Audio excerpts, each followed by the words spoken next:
Well, hello everyone. Wait, let's do this again. Hey everyone, how you doing? I'm back. Um, after quite a while. What is this? Oh yeah, the iOS thing happened. Okay. Oh great, now I'm getting Discord notifications on my desktop. Alright, as is tradition at this point, let's see how many days it's been. Oh my god, by the way, it's been so long, so many days, that when you type in Elite Ari now, my channel doesn't show up. It's not good. I need to get more scripted videos out. Like, you have to scroll down to see it now. I noticed this, like, the other day. Not good. I'm pretty confident within a week I'll have a new scripted video, but we'll see. Maybe not. How's this going? Is it working? I'm pretty confident within... Very true. Okay. Heath is here. Hello, Heath. Let's go through Twitter. This is another stream where I did not plan it out. I'm purely streaming because I was like, oh, it's been a while. I need to stream now. I'm sure there's something, though. Oh, we got, like, a lot of art I tweeted out, which I thought was really cool. Or, like, retweeted, of course. We talked about that Eris thing, this cool Korra fan art. We watched the... No, we haven't seen this, actually. I guess I need to watch this Kyle video. There's no way this is going to be interesting to me. I don't know anything about Isaac, and I don't really care about him, but we'll see. Again, amazing artwork by Mihi Fuhi, the best artist on Twitter. Hello, Sulfa Bratai, yo. Cool Asa fan art. How cool. Asa Mythica. Android 18. How cool. What else? We've got Ciclet, Jarky Bacon, and Mir. More Android 21 by 1D1A21. I assume it's just Android 21. I don't know. Oh, I watched a few things, actually. Did I not talk about any of this? One Dirk I talked about. I rewatched that. Doctor Who finished. What a terrible finale. I'm sure I probably talked about that last time. Actually, maybe not. It's been a while. One Cut of the Dead I rewatched. You know, this is one of my, if not my favorite movie. It's probably not my favorite. It's like in my top like 5, whatever. It's hard to pick like a favorite movie, I guess, but love it. Really good. I watched How to Train Your Dragon for the first time. Interesting. There is a live action movie coming out, so I will be watching this. I don't know, this weekend or whenever. We'll see. And I also, because 28 Years Later is coming out, I think next week, I watched 28 Weeks Later, so I can finally watch that when that comes out too. So I'm gonna be watching 2 movies in a month. Isn't that crazy? Like in the cinemas. But yeah. Why so early? Like, why am I streaming so early? Mainly because I wasn't sure if I was going to be playing games with my friends later, but that got cancelled. So I guess I didn't need to stream early, but I don't know. I'm here now. I guess I'll be able to, maybe I can work on a script after this. We'll see. Or maybe I'll play Factorio because I just love Factorio so much. Yesterday was my 20th birthday. Wow. Congratulations. Isn't that just lovely? I hope you had a great day, Creedon. Mill the Killer says, thoughts on Blind Wave going back on their word of a decade? I don't even know what that means. What's their word of a decade? I have not been following Blind Wave. Purely because they're not reacting to anything I'm watching. The last thing I was doing was, Doctor Who. Hey guys! We'll get to that, okay? We have to finish this. True, 28 Weeks Later. What an interesting movie. This funny thing, I don't know, maybe you guys, I'm sure you guys probably know more than me. This is like a character I see on TikTok all the time. I think it's like a meme character. And it looks like an alien or something. And they're always shipping it with Levi. And it's like weird like edits. And I'm like, I thought it'd be something niche. But the things on TikTok have like millions of likes. And like multiple millions of views. And I'm like, this is like a really popular meme. So I don't know, cool fan art on Twitter, I guess. No idea what this is though. What the context is. How it started. I got no idea. This is really cool. Kerbeni fan art. Aye. What a great thing Twitter is. All the great fan art. But what's this Blind Wave thing? You gotta fill me in here. Oh, high and dry. It's the worst. This is the more cringe series I've seen. Oh my god. Whoa, why do I have alarms going off? I need to pay my rent, of course. Imagine not having a Switch 2. That is true. I have a Switch 1. It's right there. I don't want to take it out because then it'll swap what my monitor is showing. But true. Switch 2. It is funny how popular it is, despite how much the game is complaining about how expensive it is, you know? Have you read Attack on Titan Before the Fall? Absolutely not. Is that the light novel? I've heard of this. It's like Annie and stuff. No, I guess it's not Annie. It's like some... No, I've seen this, actually. I think I remember looking into this when we were doing our Attack on Titan reread. The great Attack on Titan reread, like many years ago. I have no idea what it is, though. I think there's like 0% chance this is good, but I guess you never know. I guess it could be good. The old one just represents a self-insert in fan fictions. Oh, so the meme, it's you. You know, you're shipped with Levi, whatever. Okay, I get it. It's got a light novel and a manga adaptation of the light novel. Okay, very cool. I don't know. Oh god, if I'm gonna read, I mean, unironically, if I'm gonna read a light novel, it's gonna be A Sentence of a Bookworm, because everyone's like, oh, it's like the greatest light novel ever, but the anime was kind of very mid, so, I'm very much interested in reading that one. But what's the next manga? I have like zero interest in reading any manga. I am not a fan of manga. It can be good sometimes. I don't know. All my favorite manga I've read are all 10 out of 10s, but I don't have the patience for it. It is what it is. Them doing 2 weeks for lots of series. That is true. I'll be honest. Okay, let me think. So their rationale in the past was that, what was their rationale? Honestly, I don't even remember their rationale. I mean, to steal me, why would you not do 2 a week? Because I'm sure you could fit it into your schedule. All you need to do is like record ahead of time by like a month or two. So I think at some point it would be so that the discussions are still responding to the comments or something, or like maybe you're keeping aware of like current events and stuff, so you don't want to record like too far ahead of time. But they're doing it now, so I don't know. I'm happy for that. It would be good if they reacted to a show I liked, and then you can watch like 10 episodes straight up on like early access. That'd be cool. But it is interesting. Blind Wave, I mean, in my opinion, I'm not following them closely, but it does seem very much that they are desperately trying to innovate.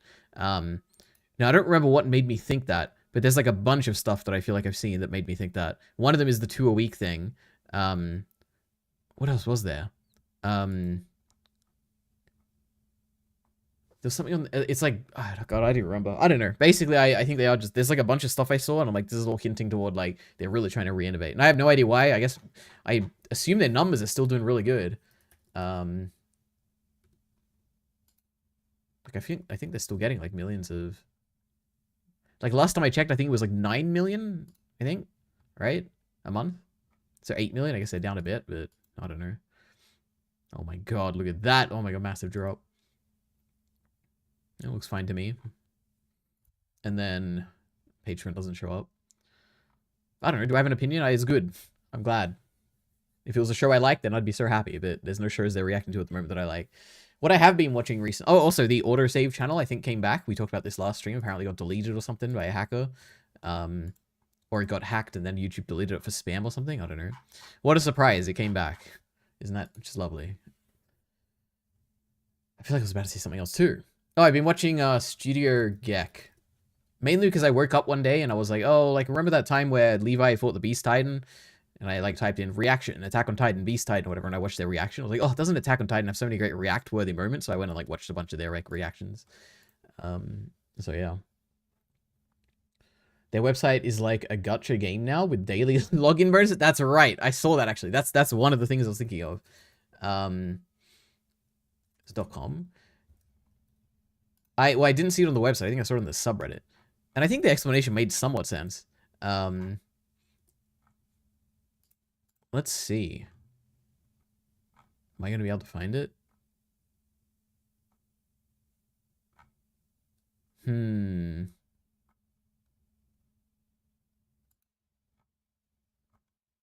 Is the website down? Is it just me? True.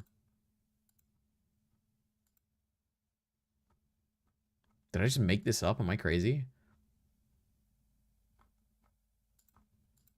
How do they have so many posts in the past month?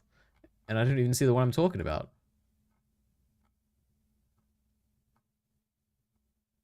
Well. Who knows? Who cares? Their One Piece reactions are the best reactions they've done in ages. Your L. True. So I did finish my Doctor Who reaction series. I would say, just reflecting on this, because now I have a decision of like, should I react to something every week? Like I can do one thing every week. Yeah. What is this? Oh, I forgot I had multiple thumbnails for this. I completely forgot. So this was an interesting experiment. I feel like I learned a lot about like reacting to things and reaction videos. I feel like it's almost certainly like not worth it. I don't think like me retroactively. I feel like maybe Doctor Who just wasn't a good show for it. It's kind of boring. Like the reactions are kind of boring. Not much like to say. Me personally, I look back on it and I'm like, I'm never gonna watch this video again. Like I feel like if you were to make reaction videos, it either has to be for something that is like you have very strong opinions on. Like maybe for instance when like Mushoku Tensei comes back or something, like maybe I'll react to those or something. But again, I don't really want to react to anime because of copyright stuff, but maybe that. But if you don't do that and you just want to make reaction videos, I feel like you have to become a reaction channel. Because the appeal of it isn't like to go back and watch old videos. Like for instance, our discussion videos, I think you can go back and like listen to the discussions and be like, oh, that's good. But if you want to go back and watch a reaction video, you're only really going to go to specific episodes that have specific moments that you think are interesting. And a lot of episodes are kind of like boring and no one's ever going to go back and watch a reaction. So it feels like unless you're like just constantly churning out reaction videos, it's kind of pointless. So I don't know. I don't know if I'll continue doing this basically, but I had thoughts on this. Well, that's me. Also, it's a bit annoying to like have to set up the camera and like get dressed and everything and prepare like my setup and all that. It's a bit annoying and it's probably not worth it. Anyway, reaction videos. What else are we doing? Was there anything else? The Switch 2? I don't think I have anything to say on that except I haven't even looked into reviews. I don't know. My friend has it. I think he likes it. I think I have 2 friends who have it, or like multiple more than that. I have no idea. What's this? Doctor Who reaction. Oh yeah, we'll do this. Might as well. Doctor Who companions, New Who tier list maker. I think we did part of this last time, but I thought I'd take it more seriously this time. I have no idea who this is. I feel like I should. It kind of looks familiar, but no idea. TARDIS doesn't count. He's not. I'll do all the main companions. Okay, Jack doesn't count. Oh, screw it. Jack obviously counts. Wait. I don't know anything about K9. Is Missy a companion? Who is this? I have no. Oh, who is this? They're not the Nightmare in Silver kids, are they? Actually, they might be. I think they are. I haven't seen enough of these guys. It was Graham or whatever his name was. What was his name? Todd? Graham? I don't know. Okay. Doctor Who companion tier list. We have Clara Oswald. Fantastic. Every now and then these days when I'm scrolling through TikTok, I'll see an edit. They'll have like Clara in 12 or Clara in 11. And I'll be like, man, those were the good days of Doctor Who. And she's great. I love everything about her. Then we have Amy and Rory. I think, I don't know, they're probably both A. I like them. It was a good companion kind of duo. They were a fun dynamic. Perfect relationship with 11. Good chemistry. I like him. Great. This guy was annoying, but I also liked him because he like experimented with stuff in the future. And I was like, man, I would do that if I was in the future. So he gets a B. Bill, I didn't like. Not even a little bit. I don't know what it is. I just didn't like her. She was boring. Didn't connect with her one bit at all. Yeah. Strax is hilarious. He got a little annoying, I guess, because I feel like he only became jokes, I think, toward the end, but he was very funny. And the joke where, like, the funniest joke in all of Doctor Who, and I wonder if people just are going to remember this or not, it's in the Snowman episode when he's, like, touching the memory worm, or, like, first he's mixing up, like, Clara's gender and calling her, like, a boy or whatever. And then he's like, oh, okay, now I understand it. He's a girl. Oh, she's a girl, whatever. And then he, like, touches the memory worm and is like, how do I explain this? I can't explain it. Wait, we're gonna watch the scene, okay? We're gonna watch the funniest scene in all of Doctor Who. And you're all gonna laugh. Doctor Who... oh my god. The Snowman. Strax. God, it's so funny. Oh my god. We're not watching 3 minutes. Find the point. Where's the actual bit? You and I ever met. We'll need the worm. Sir? You'll need the what? The worm? What worm? Don't worry, it won't hurt you, but one touch on your bare skin and you lose the last hour of your memory. Where is it? Where's what, sir? I sent you to get the memory worm. Did you? When? Who's he? What are we doing here? It's just so funny because you think like the obvious joke is that, okay, he's gonna forget because of the memory worm. Wow, what a funny original joke. You know, I've never seen this one before. And you don't expect that he's gonna forget also the fact that he learned that it's a girl, and he's gonna say like, who's he? And I'm like, oh, it's just so funny. Oh my god. So Strax is great. Jack is obviously yes. Whenever Jack shows up, it's like the greatest thing ever, and I love him so much. It is great. Donna, probably also S. Cool dynamic with 10. We love her. Jenny and where's the other one? What's her name? Vastra or something? I don't know what her name is. C. They're fine. They annoy me a little bit, but they're fine. Martha was great. The one companion who's like, Doctor, I'm done. I'm gonna leave. So we love her for that. This Kill the Moon Girl or whatever, she was incredibly annoying. And incredibly dumb, and I didn't like her at all. So I like her. She's probably my worst. There can't be anyone worse than her. Courtney or something? Was that her name? Rose's mother is hilarious. Jackie, my god, we love her. Don't love her more than Martha's probably top of A. She's amazing. Missy is obviously S. Great performance, great iteration of the Master. Cool history with the Doctor and interactions, and we love her so much. Mickey's very funny. I think it's like if you're funny, you're probably going to be pretty... I'll put him in the funny tier, okay? The B tier with Strax. Nightmare and Silver kids. They were... like mildly annoying, I think. Oops. Didn't go and see.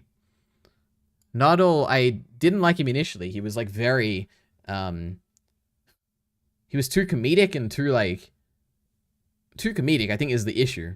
Which is funny because I really like the comedic stuff. But this is like, he was like doing stand-up comedy a bit. And I didn't like it. But toward the end, it really grew on me. I was like, man, I like this guy a lot. So he'll go in B with all the rest of the comedy characters, I guess.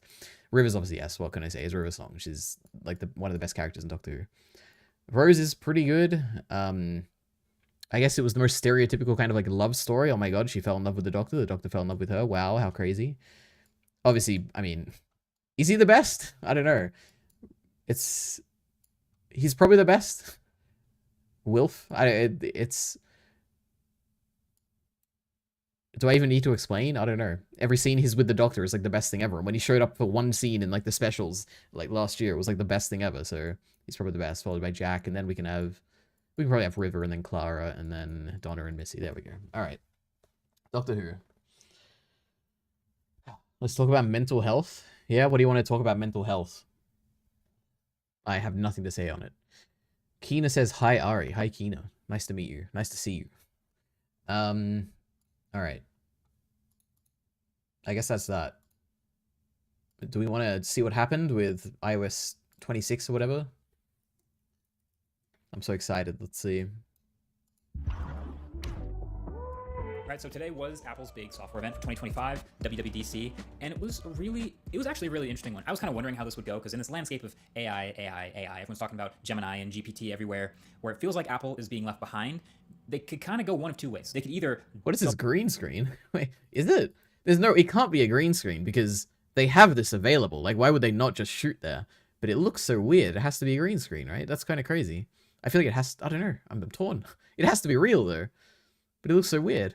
It kind of go one of two ways. They could either double down on Apple Intelligence and just lean right in, like everything's fine, everything's going to plan, or they could shelf some of that stuff, but show a whole bunch of other stuff and hope that that's good enough. So now we've seen the keynote, and I've gotten to try a lot of these software features and think about... Why is it black and white? Why does it look like this? About them a lot, and they definitely did the second thing. Don't get me wrong, there's much more other stuff than AI versus what like Google was doing earlier, but I do think that other stuff was actually kind of a lot. And so maybe you can leave a comment below if you agree with me, after you subscribe, of course. But this is everything you need to know about WWDC 2025. So first of all, they always talk about all of their OSs, all their platforms this year, and they are now all unified in their version number, just to keep it simple. So instead of having iOS 19, iPadOS 19, tvOS 19, macOS 16, watchOS 12, and visionOS 3, they're now just doing version 26 for everything. Kind of the same thing Samsung just did with their phones in 2020. Why don't you just name it like 1? Why do you have to start at 26? Also, why does he have so many lenses on his phone? That was crazy. 5 lenses? Oh my god. watchOS 12, see Code of Paint over everything to be unified as well. So it's more obvious in some places that I'll show you, and less noticeable in some others, but in general, they're calling this liquid glass, and they're treating basically every window, every dialog box, every icon, every sidebar that they possibly can as like a piece of physical glass that's mostly transparent to the things below it. Even the lock screen clock and some text, some fonts are clear and transparent. So we might as well start here with iOS 26 because this is the biggest one. All the icons are slightly updated. The lock screen clock is just this big glassy clear time that adapts to the size of what's behind it. Once you unlock the don't know what I think about this. I mean, it looks okay, I guess. It's a bit weird. iPhone overall, like zoomed out, it doesn't look that different. I think the cool thing would be, and it's like the dumbest thing in the world, if you like move your phone side to side, if like the glass like reflected or something, that'd be pretty cool. Mr. Gem saying this is one early stream. True, it is. It is.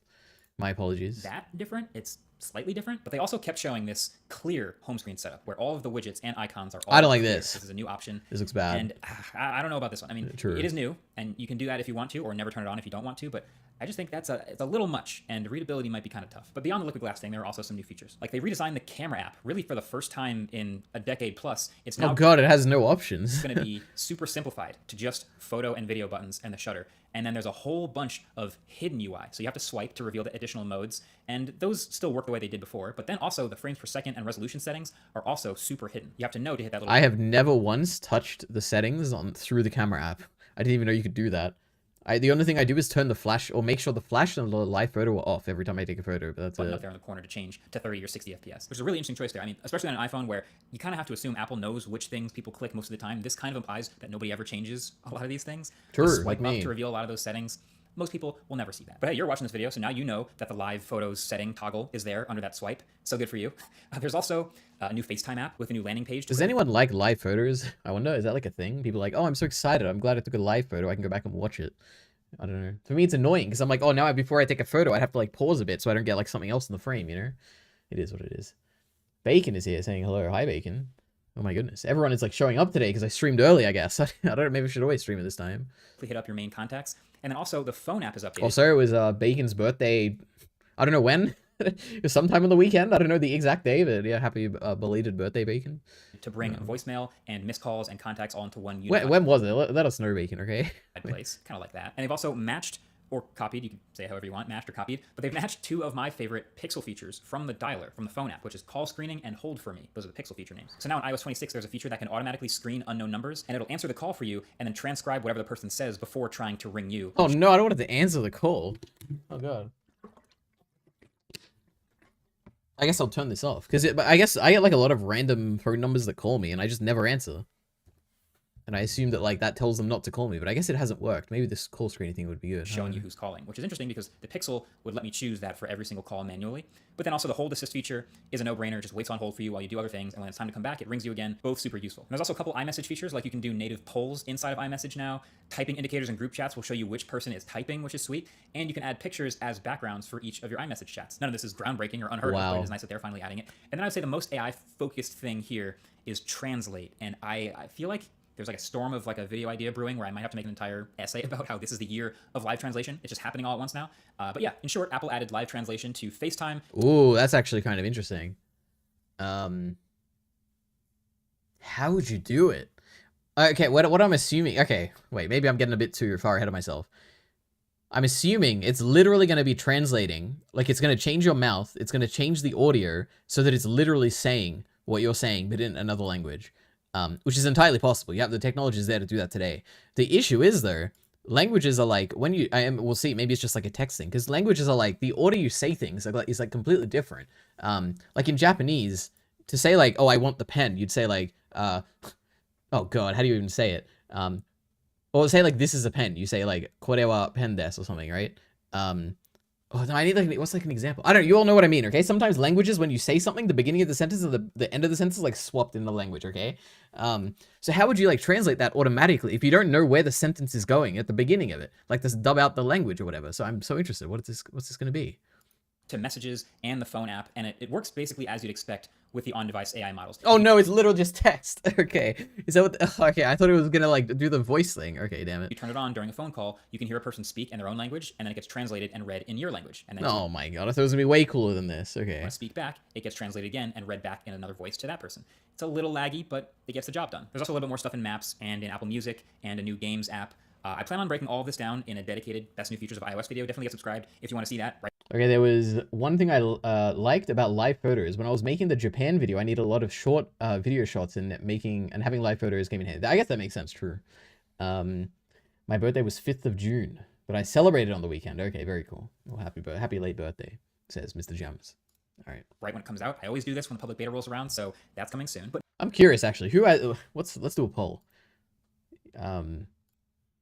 Who has an iPhone here versus whatever else? What phone do you have? I feel like it's still got to be majority iPhone, but I feel like I have a tech audience, and most tech people have like Androids, right? iPhone, Android, something else. I don't want to see anyone say something else, okay? There's something wrong with you if you don't have an iPhone or an Android, okay? All right, let's keep going. But my main concern from seeing Apple's demo videos and playing with it a little bit myself is readability. This glass aesthetic, it looks cool sometimes, but it also is a little hard to read sometimes. Like, I get that the clear and glassy sheen is very modern and it looks like Vision OS and it's fresh, but also there's a reason that we add backgrounds to things in the video world a lot, even if it's subtle, because it's to provide more contrast to make things easier to see, just basic stuff. And there were so many bits of text, like notifications or menus or even UI elements, that just looked kind of harder to read. Now, the OS is supposed to adapt to it by giving light things dark backgrounds and dark things light backgrounds. Yeah, that does look a little annoying, But sometimes actually. you'll have like a half light, half dark background, and that's where things get weird. So I'm curious how this is going to play out. Now, some of the other smaller updates, watchOS 26 also got a lot of these glassy UI elements. And it's noticeable. There's big touch areas and reflections and glassy buttons galore. And you can also definitely feel that fresh coat of paint. But beyond that, I really like the new wrist flick gesture, which is just that. So if you ever get a notification and you don't... Oh my god, guys. Apple Watch not being used right now. Want to do anything with it, you know how it just kind of sits on the watch for a while? You can just flip it and it goes away. So if you're getting a notification, you don't care, flip it. You're getting a phone call, you don't want to accept the phone call, dismiss it. If you got an alarm that's starting to ring or anything else like that, you don't want to be on your screen, just I don't flip your care about wrist the Apple and it Watch. goes away. tvOS, I don't care. macOS, who cares? Vision OS, now that's interesting. Definitely better. But then, okay, Vision OS. This is where all the glass came from. This is technically only the third version of Vision OS, but now it's Vision OS 26. And there's some smaller updates to this one, but I think the new widgets, even though they're kind of silly and not really that functional, I think they're awesome. I think they're super cool. Basically, you can pin these things to persistent locations and customize the size and depth and color of them exactly how you want. So they show things like clocks and weather widgets and picture frames, but then they have these like really convincing location pinning, plus all the reflectivity and depth that they always have. And I don't know, I thought it was super cool. I was sold. But really, this is also pinned with the fact that Vision OS or the Vision Pro will remember where you put your windows now all the time, like through a reboot and everything, which it didn't do before. It was one of my biggest complaints I talked about in the original Vision OS review. Cool. So yes. Let's see this poll. Oh, well done, everyone. Okay, so 2 people have iPhones, 1 person has an Android. Okay, iPhones win. All right. It will remember where you put your windows and where you put your widgets. The updated fidelity of the personas also, it's inevitable. Like, we just knew they were going to continually get more and more photorealistic, so they showed another pretty big jump. Not sure if you're going to have to do another scan to get the updated persona, but either way, looks much better and less cartoon ghosty. And there's also, they added PlayStation VR2 Sense controller support, which no doubt will be much better for some of the more precise controls in certain games. There's also a new Jupiter environment, so you're on one of Jupiter's moons with Jupiter in the sky above you. Cool. They also added native 360 video support playback for cameras from GoPro, Insta360, and Canon. It's pretty cool. We're still hoping to see like more high-quality 360 content for these headsets to view. There's some on YouTube, but not a ton. But then the biggest, most interesting update of the day, by far to me, was iPadOS 26. This was fascinating because, you know, every iPad Pro video for the last 6 years or however long it's been has always said the same thing. It's great, it's amazing hardware, it's very powerful, but it's still an iPad, meaning it's still gonna have lots of limitations, and we never really expect Apple to add those really computer-like extra features. I'm so excited, what's gonna be different? Too. Why, they're a business, they're not gonna cannibalize their own products, they're not gonna overlap that stuff, so there's iPads and then there's computers. But with this update, I feel like they use the word game changer, which they use that word all the time, but I actually feel like this genuinely fit the bill because they added things, multitasking, file management, things straight from the Mac. So yes, it still has the liquid glass, of course. It has the new phone app, the new lock screen, all the new icons and widgets and all that. But then this whole new multitasking and multi-window system. I'll be honest. I'm like I said, on my big amazing YouTube tweet when they changed the YouTube UI, which I like now. Also, this isn't different at all. I don't know what happened. Anyway, I'm one of the biggest embracers of new like UIs and everything. I don't think this looks that good. It's fine. Like it's not. I'm not complaining about it, but like it looks kind of weird, doesn't it? I don't know. That. But then this whole new multitasking and multi-window system where in any app, you can just grab that handle in the bottom right corner and shrink it in and make the app whatever size you want immediately to a floating window. And then you can just start stacking floating windows. All right, I don't care. I don't use my iPad enough for that. All right, here we go. Were AI. all of those features enough to, you know, tide us over, to distract us from the lack of AI stuff? I looked at the transcript, and if the transcript that I have is accurate, they said the word Siri 2 times in that entire 90-minute keynote. So that clearly wasn't a big focus. And to me, it just feels like Apple's AI strength, if they have one, is really much more in how well integrated their features are. It's not going to be how good the AI is, it's just how plugged in they are to their ecosystem. Like a lot of features they showed us do use AI, but they aren't necessarily branded as AI or Apple Intelligence all the time. And then also, some of this Apple Intelligence stuff is slowly taking steps forward, including them making their own foundational models available for developers to have access to those on-device models and build more AI features into their apps. Now, are those going to be the best models in the world? No, probably not, at least not right now. But they are on-device and local and can be used offline and will probably be the fastest since they don't have to go to the internet and back. So you can probably expect many more apps to have little AI features built into them, whether it's just summarizations here and there or shortening things that were longer, things like that. Now, as for the big LLM Siri upgrade that we kind of in the background knew was taking too long, they had a statement at the very beginning of the keynote. If you blinked, you might have missed it. But the statement was, this work required more time to reach our high quality bar, and we look forward to sharing more about it in the coming year, 2026. We'll see. I just like that they added the on-screen capabilities for visual intelligence. So it was just from the camera feed before, but now, you know how every Android phone has circle to search? Well, yeah, now with screenshots, the iPhone's going to get that too. This was a fascinating... Wow, what a revolutionary feature. Okay, I don't know. iOS 26, it looks okay. But it actually doesn't look very nice, I guess, but we'll see. Anyway, I'm a big UI change hater. You know what? That's you and the majority of people, I think. Everyone hates when there's a new change, or when there's a change to anything. Oh, I'm gonna get a bunch of iOS videos now, aren't I? What is this? The problem with this image. Attack on Titan first impressions. Come on, tell us your first impressions. Hello friends, for today's video, we are finally going to be jumping into Attack on Titan. Is it manga or anime? Let's see. Probably the anime, right? It's the anime footage. This is my first time watching the show. I've never picked up the manga. I've never seen an episode. My friend told me get ready to fall in love with the character Levi, who I saw showed up in these first 5 episodes, but I don't really know anything. Okay, wait, is this a reaction video? You know what I'm talking. Wait, first 5 episodes. That means Eren died, right? General thoughts. Finally getting into the nitty gritty here with episode 1. So the very first thing I wrote is the music didn't need to go so hard so soon. The music in this is incredible, which has nothing to do with the story. But after watching, I was like, wow. True, Jockey Bacon would agree. Alright. I just got back. What was the point of the poll? Oh yeah, sure, I should end the poll. Okay. Oh, look at that. It's even more in favor of iPhone now. The point was, I just wanted to see, like, what my audience has. You know, my great audience of 4 people right now. Because we're watching an iOS video. Alright, Heath has sent something. That didn't work for some reason. With a timestamp, okay, interesting. 2 seconds in, we better not watch that first 2 seconds. Akihabara, Death and Rebirth. Pause and select. I looked at this channel the other day. I don't remember why. I think I wanted to look at like other channels that live stream or something, right? Why did I look at this channel? And I think they do live stream, right? Or I think it's something else. No, this isn't it. Is it like another channel that sounds just like this, but isn't like pause and select? It's like something else, something and something. I don't know. Akiba is a space of transition. Oh no, this sounds not very interesting. That's where Steins Gate is set, right?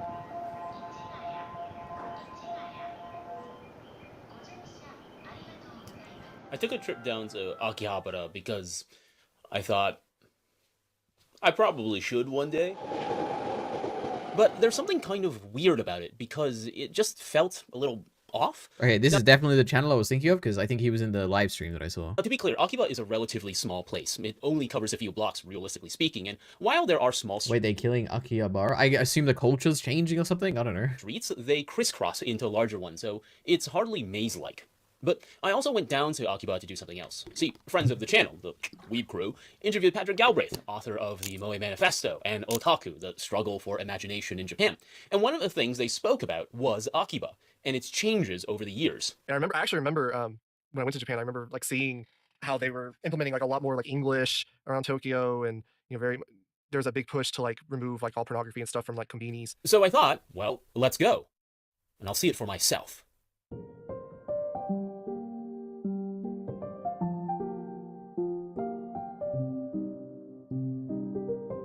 Okay, wait a minute. Why on earth did you link this?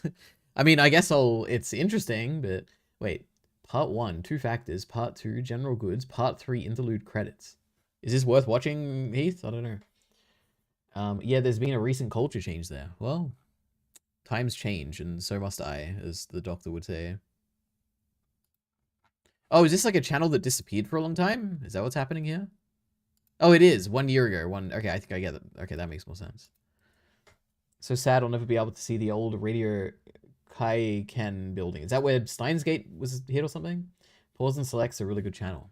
Well, I'll be the judge of that. Okay, let's see what they said about something that I like. Okay, I don't know any of these. Oh my god, My Hero Academia. Attack on Titan, a powerhouse of the full act structure. Oh, I think I've heard of it. I might have seen this video. I think. Like a long time ago.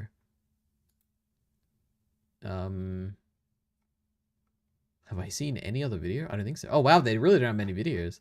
I feel like they have the same number of videos as me. Wait, do I have 50 videos? No, there's no way. I don't have 50 videos. Okay, I guess I have 157 videos. And mine are way shorter, of course, so we can't compare.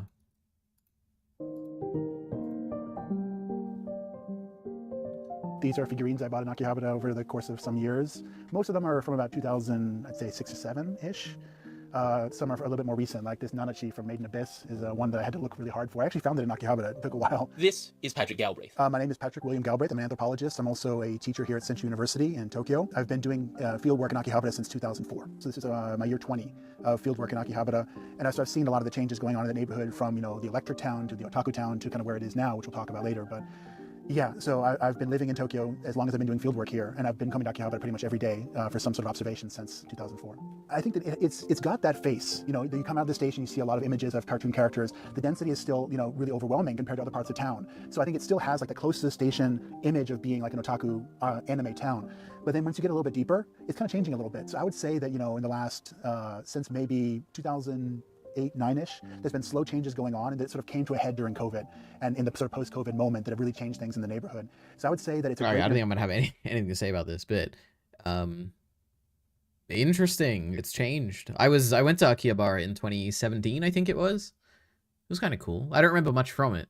I went to like some manga figure like merchandise store. I remember at the train station there was a big like camera store or whatever. Is a big camera? Is that what it's called? I don't know. Like massive, like escalators to go up and down. It was so busy. That's the main thing I remember from there. I don't know. Interesting. Maybe I'll watch this later. I almost certainly won't though, but you never know.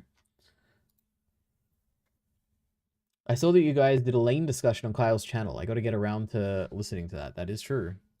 Serial Experiments Lane was an anime I watched this year. I finished Invincible Season 2, and I'm guessing he loved it, right? Ben Shapiro reacts. Trump versus Elon. What the hell is going on? Let's see. What's Ben Shapiro gonna say? Woo! So, what the hell is going on? That is the question. What is this? Why is the video... Is he being interviewed? Why is the camera at his face? Why is the video so low quality? Everybody's mind, obviously. Why does he have my shutters that I have in my... Well, not me, I guess. My mum's shutters. It's crazy. President Trump are now going at it like cats and dogs. And there's been a lot of speculation for a long time that this marriage... Is he in Australia right now? About the world's richest man versus the world's most powerful man. You're talking about two men who combined made President Trump president. Obviously, most of that is President Trump, but Elon's weight was not insignificant in the last election cycle. You're talking about a coalition between tech and sort of blue-collar workers. There are a lot of issues at play. But I want to break down what exactly is going on along three lines. There's the political, there's the business, and then there's the personal. So let's start. Break it down, bro. So Elon's term in office came to an end. There's a statute on the books that says that you're basically not allowed to work inside the White House for longer than 130 days without some sort of waiver or without some sort of clearance. And Elon ran out that time. As I said on the air, I thought that what he did during that time was quite incredible. He put his companies on hold. He took a major stock hit. He took a major brand hit in order to come into the government and try to root out waste, fraud, and abuse through the Department of Governmental Efficiency. And Elon came in believing that he would be capable of doing all of that because, if you don't have a lot of time in the government, you always believe, as President Trump believed in his first term, that basically politics runs just like a business should run. Meaning you can come in, you can fix the problems, and then you can move on to the next problem and fix that. You can come in, cut everybody. Elon was doing the kind of thing that Steve Jobs used to do. Steve Jobs, of course, famously used to go into the elevators at Apple, and if he saw an employee, he'd ask them what they did. If they couldn't explain, he would fire them. Elon actually tried to do that exact same thing with the federal employment base. It doesn't work that way. So Elon was running up against the hard walls of what politics actually looks like. Regulations, bureaucracy, the balance of power with Congress. And within those confines, Elon was doing some... All right, this is boring. I don't know. Trump and Elon, they're fighting. Well, they were. Didn't they, did they stop fighting or something? Oh, here we go. Critical. This guy will explain it. All right. Please, go ahead. Wow, what a crazy day, huh? No foreplay. We're just going to get right into the actual meat here. So, there's been a big falling out between Elon Musk and Donald Trump. I'm not sure all the particulars around it. I wasn't a little fly on the wall that observed everything that led to this crumbling relationship, but it is messy. Maybe Trump found out about Elon's stolen valor in Path of Exile. He said, you're a fraudulent Path of Exile player, scram, get out of here. I don't know. It was pretty shocking to see, considering that only like a month or two ago, Elon made this post about loving Donald Trump as much as a straight man could, and it really seemed like they had a really, bubbly relationship. Let's talk about Destiny. I don't know, what can I say about Destiny? Miller's seething at the mention. True, Miller's a big Destiny hater. Elon and Trump broke up. Old men yaoi drama. True. Is there really anything that could possibly be said that's not already been said in this? I don't know. I'm glad they broke up. I don't know. I don't like either of them. Which one do I hate more? I have no idea. I don't know. I don't like either of them at all. Yeah. Oh no, I'm gonna get a bunch. The Musk Trump drama isn't the story. I think I watched part of this actually. Alright. Do we watch Kyle Entertainment's Isaac was not underutilized in The Last of Us Part 2 video? I feel like it's just gonna be so boring. I don't care about Isaac, like, even one bit. But it is impressive. Kyle Entertainment has put out 2 videos in the span of, what, a week or 2? Within 7 days, maybe? 40,000 views? That's not bad. I remember on his stream, I think he said that the video was going to top out at 20,000 views, and he was just completely wrong, so... It is what it is. Alright, let's just watch this video. Isaac was not unutilized in The Last of Us Part 2. Isaac's role in The Last of Us Part 2 is perfectly tied to his brevity in the narrative, allowing him to be a reminder of an old perspective that the player once had. True. The Last of Us Season 2 has gotten a lot of praise for its increased inclusion. Well, you need to start implementing TikTok reactions into streams. Go scroll. Oh boy, true. The Last of Us Season 2 has gotten a lot of praise for its increased inclusion of Jeffrey Wright's Isaac compared to his brief, only 2 scene appearances in The Last of Us Part 2 game. His scenes in the show have been highly engaging. Now, is this true? Reddit, Isaac, TV show, Last of Us game, better. 1 month ago. Honestly, regardless of whether you love or hate the show, you have to admit it's really cool that they added new context, backstory to some of the characters in the first 20... Okay, that's not what I want. Isaac was so underused 2 years ago. Let's be honest, Isaac's character in Part 2 was very underused. He had the potential to be a compelling and complex figure, but the game offered few glimpses. Okay, true.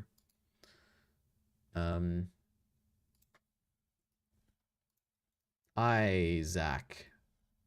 Or I absolutely love the wolf scene in Season 2 where Isaac betrays everyone with... Okay, I don't know. Maybe this is true. And even I've liked him. He's one of the few characters who seems to have carried over some of the nuance from their game portrayal to the show, and it does wonders. This fleshing out of Isaac's role in the narrative has led, however, to some comparative besmirching of the extent of his role in The Last of Us Part 2 that I will humbly not abide. It's nice that Jeffrey Wright wasn't wasted this time, and is actually being fully utilized. I've heard on the wind. It makes me grit my teeth. It makes me a little angry.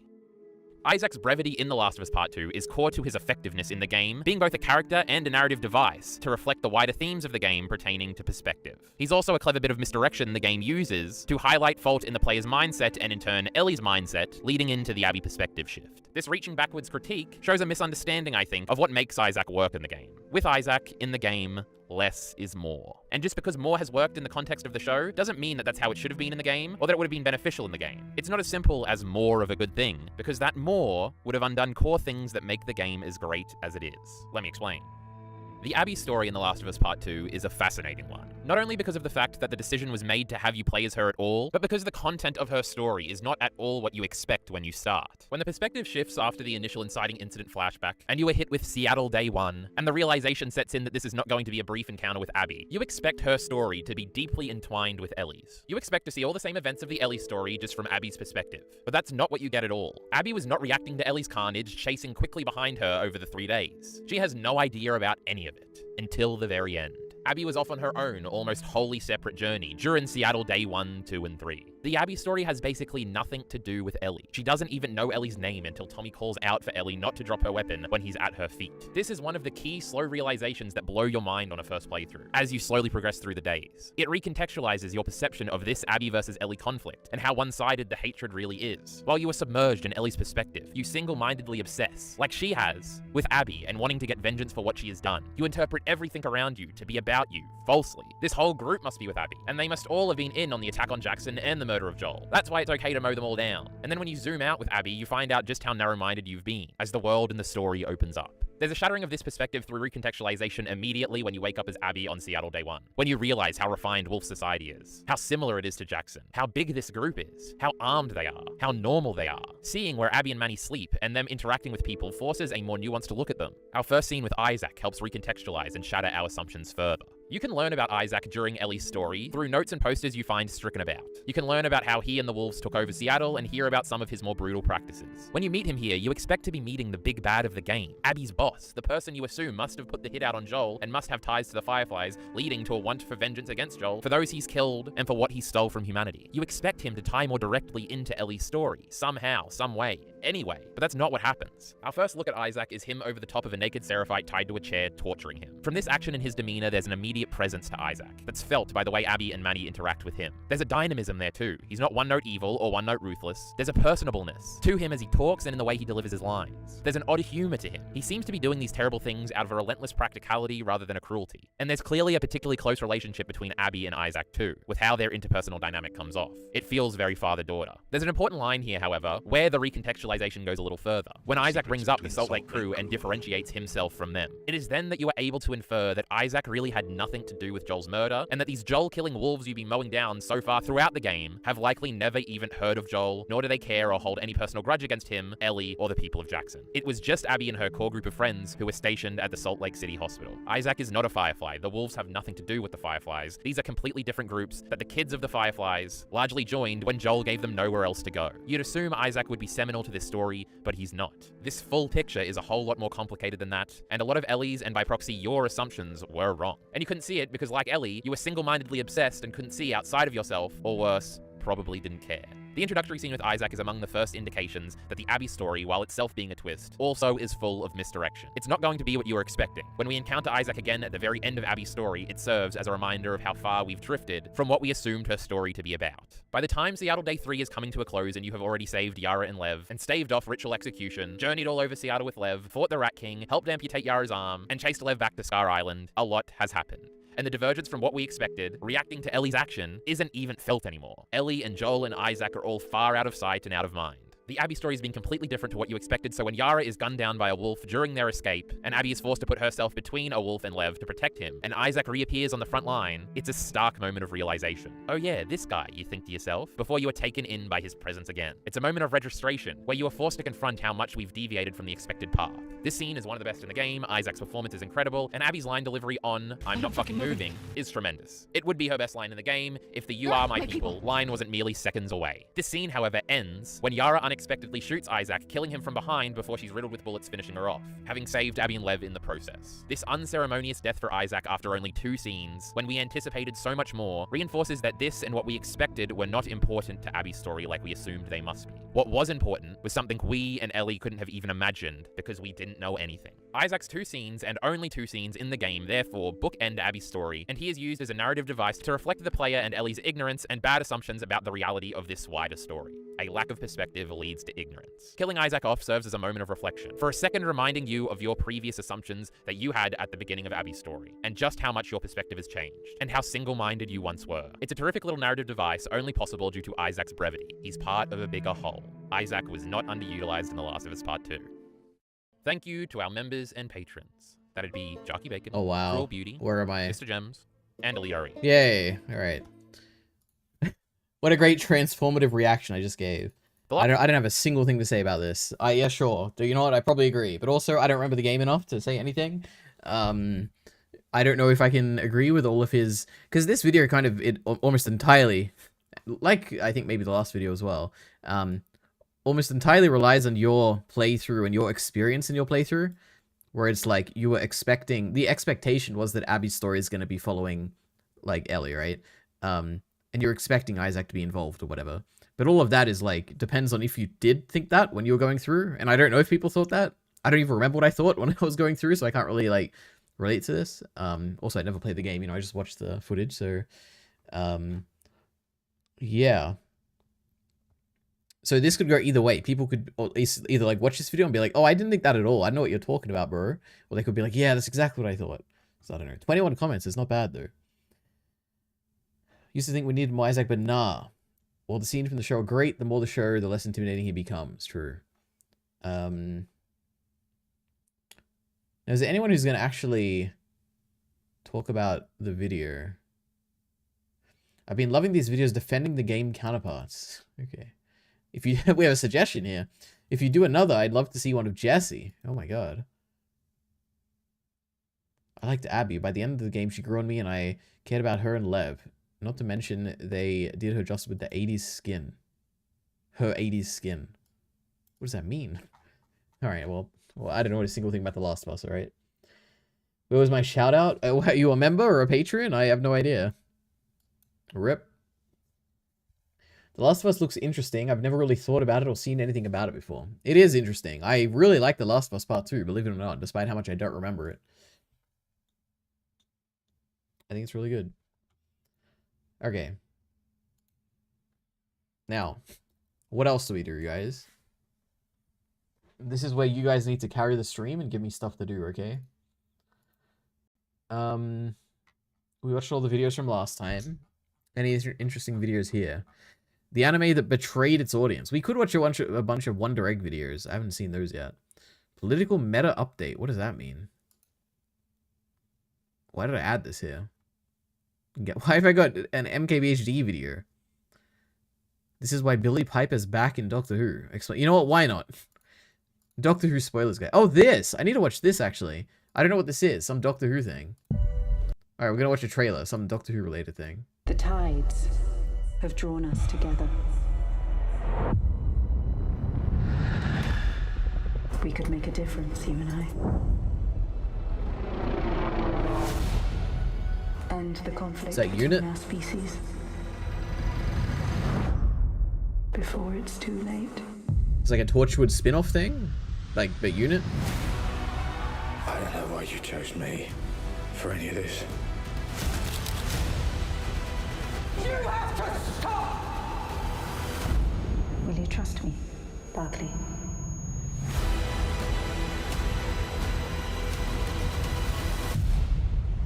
The war between the land and the sea? I don't know. Is this,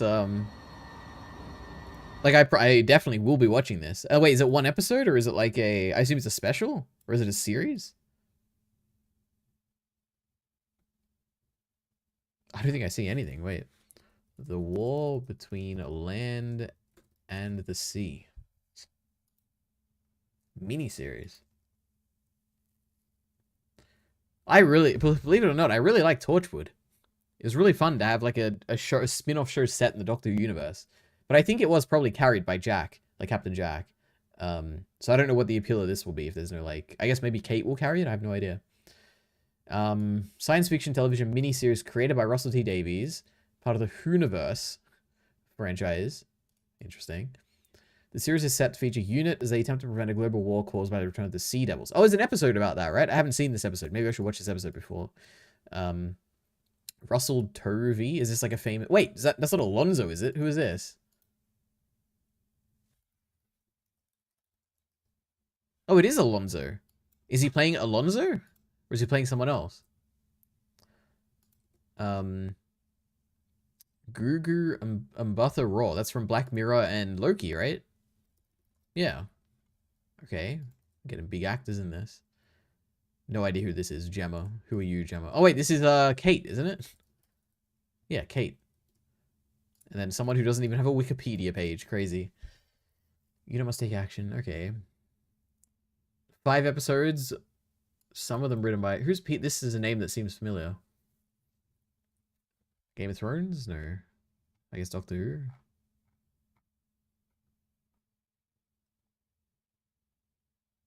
Okay, nothing interesting. Just Doctor Who, I guess. What is the Whoniverse? What stuff is there? Doctor Who, Canine Company, never heard of it. Torchwood, love it, great. Miracle Day was great. Children of Earth was great. Sarah Jane Adventures, like a kids show, I think, so I never watched that. I don't know any of these. Tales of the TARDIS, I think I watched that one. Sutek one, but I didn't even watch that. I think I just went and watched the old episodes. And this one, War Between this. There's animated Doctor Who, I had no idea.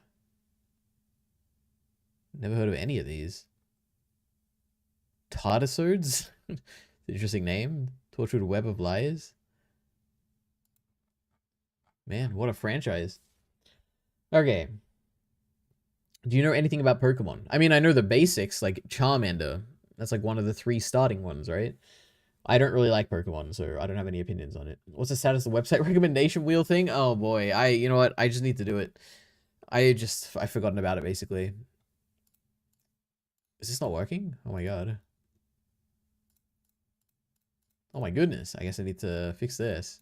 I think it's probably just, I need to refresh it. Is the backend just like not working? Wait, let's check this out, guys. Oh, there we go. Okay, just lagging. I'm getting to it, okay? Just like I'm getting to One Piece. I assure you it's happening. Alright. This looks fine. I'll probably watch it. Doctor Who spoilers, guys. Big spoilers. Russell T Davies is coming back, right? And who's going to be his doctor? I think he should be Billy Piper, actually. Well, it certainly looks like Christopher Eccleston at least got one of his wishes granted. I'd like to see you all struggle with it. How can she be the doctor when she was an assistant? I like the idea of it blowing fuses in the cannon. Yep, that's right. You have read the video correctly. What you witnessed yesterday was not in fact some sort of bizarre dream. Billy Piper is currently the Doctor. Billy Piper is the 16th incarnation of the Doctor. Oh, we don't know that, right? Yeah, it said introducing Billy Piper, right? Okay, because there's something very interesting happening here, which we're going to unpack. We've got theories, we've got quotes from Russell T Davies. I was going to suggest doing Pokadal, because Wordle is too boring. Absolutely not. Oh yeah, Kyle did this thing on stream the other day. I don't know if anyone here is going to know what it was, but it was some, like, guessing the anime from a screenshot thing. That could be fun. I don't know if anyone remembers that link. I could probably find it. I know basically nothing about Pokemon either. True. Same here. I know some stuff. Okay, Pikachu evolves into Raichu. I remember I've seen, like, some of the anime, I think. Like, when I was a kid. Because I remember there was an episode where Pikachu was, like, needed to evolve to, like, heal from an injury or something, but it was, like, similar to how, like, Doctor Who Regeneration, it's, like, when you evolve into another Pokemon, it, like, makes you, you lose your, like, personality and memory and everything, and he was like, oh, no, I don't want to be different. But then I think at the end he did evolve into Raichu or something, and it was really, this like stuck with me as a kid. I was like, man, what is like identity and continuity and like conscious experience? And it really got to me. So it's like, I think that's my strongest memory with associated with Pokemon. But Anidal, all right, Anidal. We'll get to this. But let's watch a little bit of this though. And Billy Piper herself, because I think there is more. Wait, why is this blurred? Of the Doctor, or is she? Okay, because there's something very interesting happening here, which we're going to unpack. We've got theories, we've got quotes from Russell T Davies. Oh my god, wait. This is my attempt. I wonder if ChatGPT can tell me what this says. ChatGPT. Generate an unblurred version of this text. I'm so curious if it'll work. Something has gone wrong. Okay, wait a minute.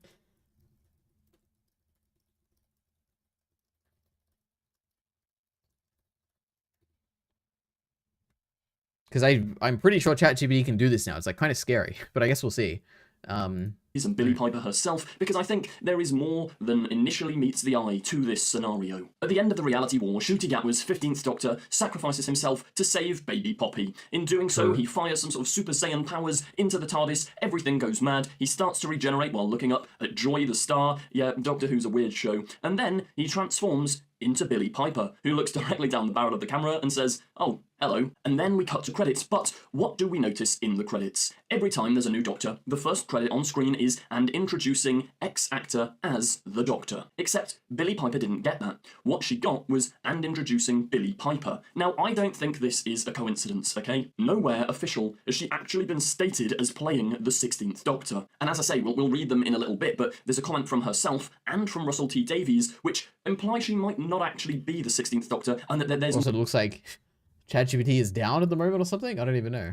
More going on in this whole saga. Now, I for one will just give you my brief personal opinion on this, because it's caused a lot of controversy in the fandom. I've seen some people incredibly happy. It's usually the 2005 revival fans that are quite happy with this, the David Tennant fans, and I've also seen a lot of people quite mad, quite angry. My personal take, Billy Piper is a fantastic actress. Obviously, she's been in a load of shows. She's in a Bad Wolf show as well. She knows this... I cried watching the Butterfree episode. What does that mean? Pokemon as a 7 or 8-year-old. Butterfree. Pokemon. What does that even mean? Oh, it's a Pokemon. Okay. Interesting. Is that like is it the same thing as like what I was describing, or it evolves or something? I don't know. Interesting. I mean, the company is named after her, really. She plays Bad Wolf in Doctor Who. You've got the Bad Wolf. I saw her in a recording of a play called Yerma, and she is so good in that. Like, it's not exactly a Doctor-type character, but the raw emotion that she's able to convey, she's just fantastic. And obviously, back in 2005, 2006, and 2008, and technically a tiny bit of 2010, she brilliantly performed Rose Tyler. Like, if you were going to bring back any companion to play the Doctor, you'd pick Billie Piper or Jenna Coleman. So, Billie Piper isn't Oh a bad my God, that would have been the best thing in the world if Jenna Coleman came back to play the Doctor. I would love that. Oh my God. shout, but I do understand, like, I'm hyped, I'm excited, but I do understand people's concern that is this relying too much on 2005's era of the show? Does Doctor Who need to leave its past and push forward with a new face? And a lot of people have been concerned about how casual fans feel, but like, my family watched it and loved it. They really enjoyed it, and they were like, oh, well, I don't see any problem with Billie Piper being the next Doctor. I'm intrigued to see where that storyline goes. So I think it is actually a clever move on behalf of Russell. Like, this is brilliant stunt casting. It will 100% bring in a massive audience. Now, what they've got to do is not fumble the bag. Well, for the first episode, it will, right? I remember, I was looking at, like, how far... Because I was interested if Doctor Who actually has fallen off in terms of viewership. So I, like, plotted the number of... At least the viewership numbers on Wikipedia for every series, and it has definitely gone down. Starting from, I think, the 13th Doctor... Oh my God, is my internet just not working? What's happening here? Is that why ChatGPT is not opening? Am I even still live? Let's have a look. Yeah, is that why chat... True, it is. Oh, looks like Wikipedia is not working. Okay. So these numbers here, 10 million, 8 million, 8 million, you know? And then you go to, like, series 15, and it's like 5 million, 4 million, 3 million, 2 million. I'm like, oh boy. And then you go to series 11... Wait. That was the first Jodie one, right? Yeah, series 11. And it's like 11 million. It's like, wow. We're like series 1 numbers here. Then 9 million, 8 million, 8 million, 7. And then we're like kind of crashing after that 6, you know? And it's like, oh, okay. So we'll initially get numbers. In series 12, you're like 7, 6, 5, 5, 5, 4. We're like really crashing here. I don't know. We'll see. When this massive audience come in to watch episode 1 of Billie Piper... I don't know, is this... Yeah, true. It'll be about Bad Wolf. It'll be Rose, who knows, who cares? They'll get audience. Okay, amazing. What is this? Oh, I'm not going to be able to do this. Enter an anime. Oh, I don't know, Steins Gate, obviously. Okay, I just got it completely wrong. Attack on Titan. Okay, at least it has a manga. Vinland Saga? Okay, historical. I don't know any historical thing. I'm just not gonna know this. Adventure oh, Mushoku Tensei, of course. Okay. Give me the first clue. I'm not gonna know. Is it Jujutsu Kaisen? No. I'm not gonna know a single historical anime. Like Vinland Saga is the only one.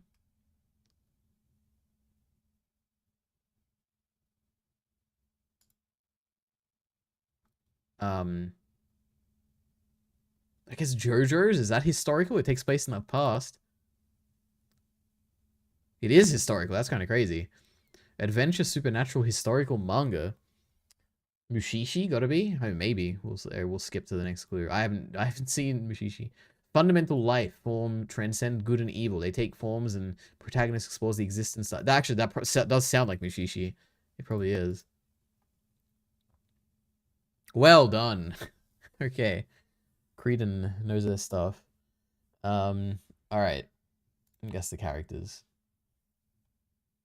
Oh. Is this Lelouch? It can't be, right? It doesn't look like him. But it looks like Code Geass, right? Oh no. No idea who that is. That's Ed from Cowboy Bebop. And this is the Bleach guy, right? Oh no, who's the Bleach guy? Oh god. I don't know the main guy's name in it might not even be Bleach. I got no idea. What's the main guy's name in Bleach? Doesn't he have like red hair? Wait, this can't be him. I don't know. Gotta be, let's go. True. That's like Rosaria vampire stuff, not Code Geass. Okay. Well. Oh, I got Bleach right. Ichimaru, I would not have guessed that. Oh, Wong Hao Pepelu Tversky the Fourth. Interesting. I don't know a single one of these. Oh boy, I'm not gonna do any. I'm gonna be really bad at this. This looks like a modern art style. Is it ReZero? It can't be. Black Clover. Oh boy. Is it meant to just like give me the answer? I'm so confused. What do I even do here? Guess the anime.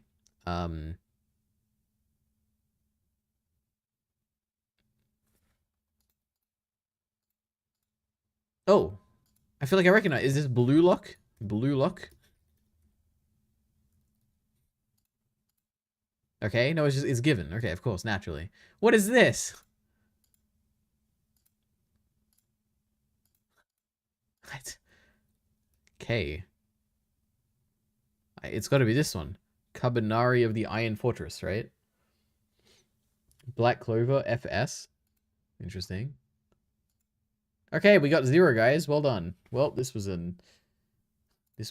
website.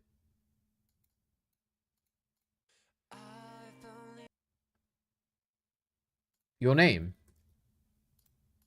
Yay! Okay, this is great.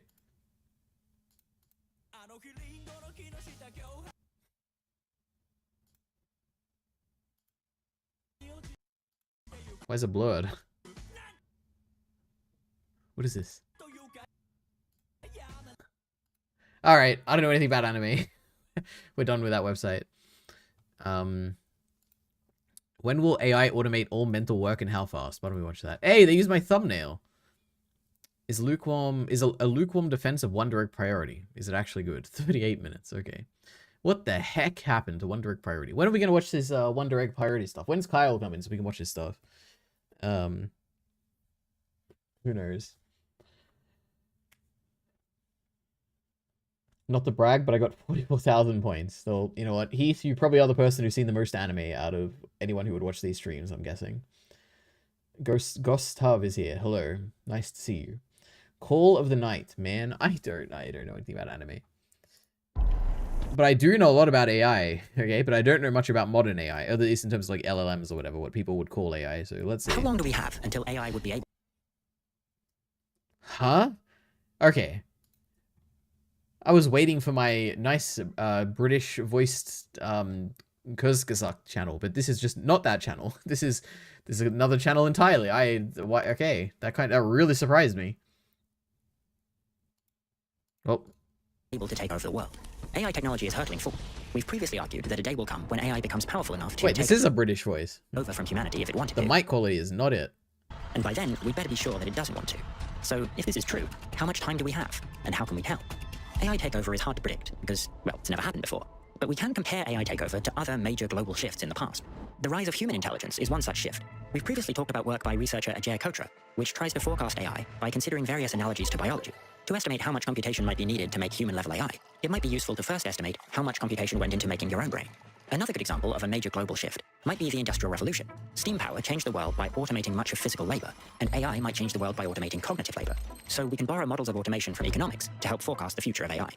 AI impact researcher Tom Davidson, in a report published in June 2023, used a mathematical model derived from economics principles to estimate when AI will be able to automate 100% of human labor. You can visit takeoffspeeds.com if you want to play around with the model yourself.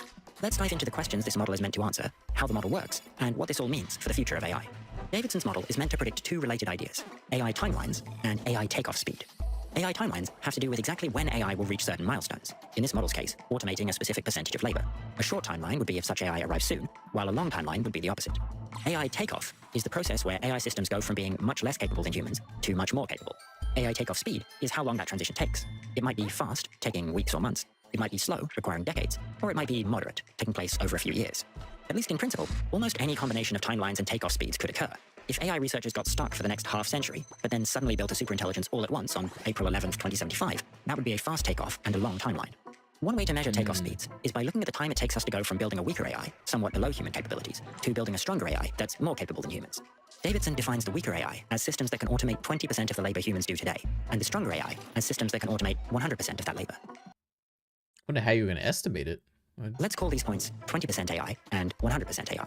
To estimate how long this process will take. What would you even do? I guess you'd look at like the trend of how much it already has replaced or something. But I feel like that wouldn't work because then aren't you... I don't know.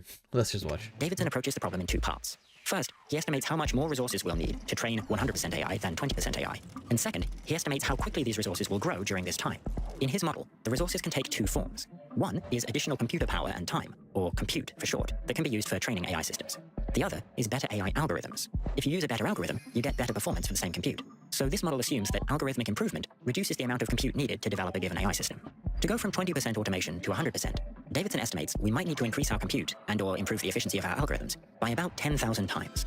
For example, we could do this by... Wait, did I just miss it? What did he say? Compute How? for short, How did you arrive at for that? training AI systems. The other is better AI algorithms. If you use a better algorithm, you get better performance for the same compute. So this model assumes that algorithmic improvement reduces the amount of compute needed to develop a given AI system. To go from 20% automation to 100%, Davidson estimates we might need to increase our compute and/or improve the efficiency of our algorithms by about 10,000 times. For example, we could do I wonder how... I guess they'll explain how they got that, I this guess? by using 1,000 times more compute and making algorithms 10 times more efficient, or using 10 times more compute and making algorithms 1,000 times more efficient, or any combination. This estimate of 10,000 times more is very uncertain. The model incorporates scenarios where that number is as low as 10 times and as high as 100 million times. Oh, the God, 10,000 okay. times estimate was arrived at by considering several different reference points, like comparing animal brains to human brains, and looking at AI models that have surpassed humans in specific areas, like strategy games. Now, it is possible that developing superhuman AI will turn out to require a fundamentally different approach to the paradigm we're currently using. All right. Right. I have no opinion on this. If I wanted to have an opinion, I'd probably read much more into it. I don't know. Why did my mouse just stop? Oh my god. Okay. Wonder Egg started really good, but then dropped the ball later on. I think it is... I mean, my opinion is it's consistently really good throughout the whole thing. And it didn't fall off at all. I think the only issue is it just doesn't have an ending.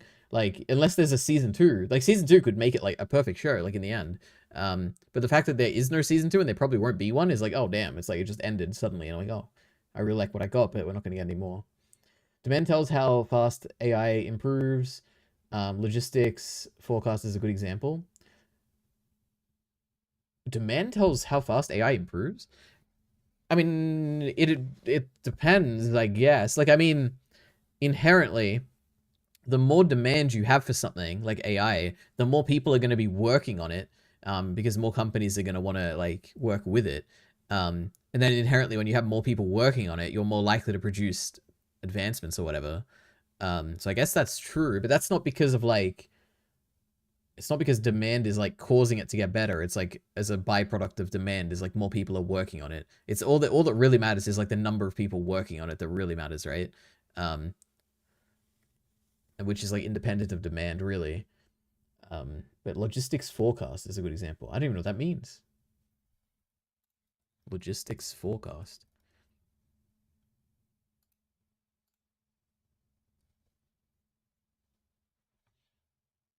Some economic thing? Logistics operations forecasting. Understanding it. Okay, what is it? This would be a great question for the great ChatGPT. What is logistics? I spelled that wrong. Forecasting. Or company AI chat assistants.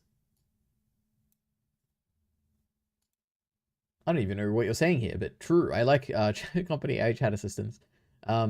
Let's watch content on spirituality and psychedelics. No, I'm good. Also, I do think ChatGPT is like down right now. It's just like not working, which is interesting. All right, AI, crazy. What a world we live in.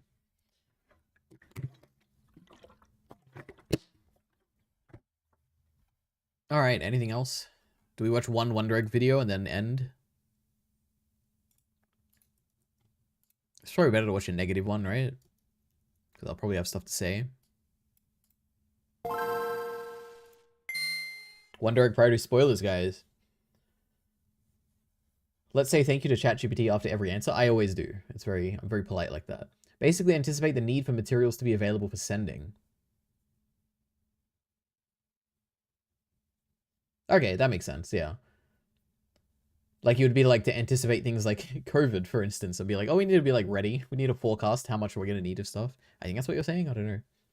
Interesting. Every now and then, some kind of new anime comes out, something that feels very, very different from the rest that aired that season. It might not get a lot of attention at first as it airs, but then around the halfway mark of the season... What else does this channel make? Hey. Oh wow, is this their most popular video? Okay, let's go. Something just clicks.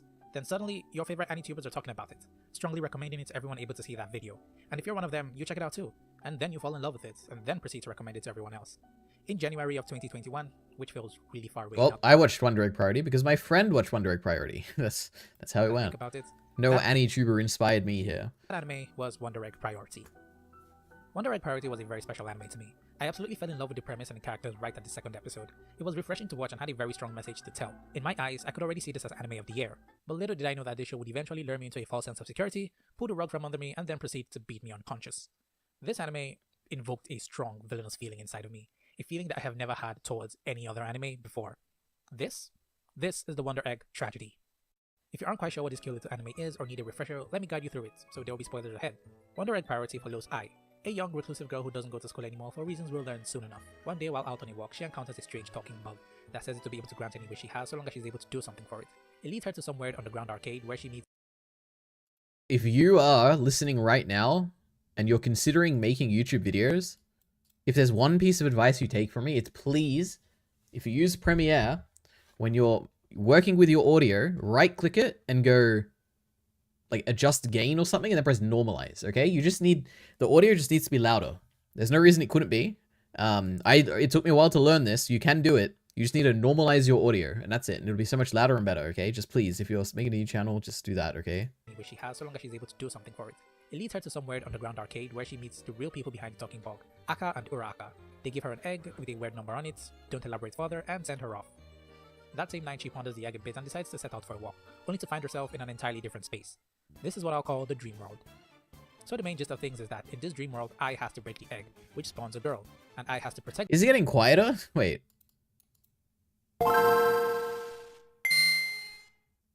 Every now and then, some kind of new Ai has to break the egg, which spawns a girl, and Ai has to protect this girl from the weird tiny monster things called Xeno Evils, as well as the boss, which is the manifestations of the girl's trauma, dubbed the Wonder Killer. These dream worlds sort of function and have rules like some kind of game. The dream doesn't end until the Wonder Killer is defeated by whoever cracked the egg, in this case Ai, who also gets powered up with a new weapon. Her main weapon which spawns from a multicolored pen and a secondary one depending on the girl she's protecting. It's a concept similar to Persona when you think about it. It's also interesting to note that in this dream world, Ai is virtually immortal, so whatever damage she takes heals. But here's the catch. The damage comes back in the real world, so if she gets a cut in the dream world, it shows up in the real world when she wakes up. It's an interesting gimmick. Too bad it gets forgotten in later episodes. So why is Ai putting herself at... Does it get forgotten in later episodes? I feel like it's there throughout the whole show. And even just because we don't see the hospital scenes, like, it doesn't mean it's not happening, right? I don't know. So much risk to get a wish granted. Well, it turns out that this is all to bring back our friend Koito, who, unalives herself one day in school, traumatizing Ai and causing her to stop going to school. Ai's driving force is to bring back Koito and find out the reason why she did what she did. Remember this because it'll be important later. As the story progresses, we get introduced to our other heroines. Neru, the stoic, blunt one who doesn't talk much. She's super smart and was apparently grown in a lab. She's also the CEO of some big corporation. Her goal is to bring back her sister. Rika, the bubbly one. She's unapologetic and crass, moving to the beat of... Bubbly is an interesting word, I guess. Drum. She's a former junior idol, has daddy issues, those issues being that she doesn't even know who her dad is, and her goal is to bring back her #1 fan who was also like a friend to her, and Momoe. She's the reliable one and the most mature of the group. She struggles with her femininity, trying to appear more ladylike as she's often mistaken for a boy. The most mature of the group, is that true? I feel like Nehru is undoubtedly the most mature of the group, right? And Momoe. She's the reliable one and the most mature of the group. She struggles with her femininity. Yeah, it's almost... Nehru is obviously the most mature. Trying to appear more ladylike as she's often mistaken for a boy. She's also trying to bring back her friend / love interest. The four girls bond over being dream warriors, becoming really close friends, hanging out after school and doing things friends do. It's heartwarming to watch these two get to know each other and just mess around like actual friends, especially considering they all carry some kind of trauma with them and were generally isolated from the world before coming across the Wonder Egg vendors. When you really think about it, this is a magical girl anime. Minus the... I'm so excited. Where's it going to betray us? Transformation. The main theme of the anime is female adolescence, and uses that to show just how beautiful and dark it can be. And when I mean dark, I don't mean over-the-top edgy subject matter you see in quite a few magical girl anime, but rather, it depicts the real heavy things that young girls go through but don't really talk about.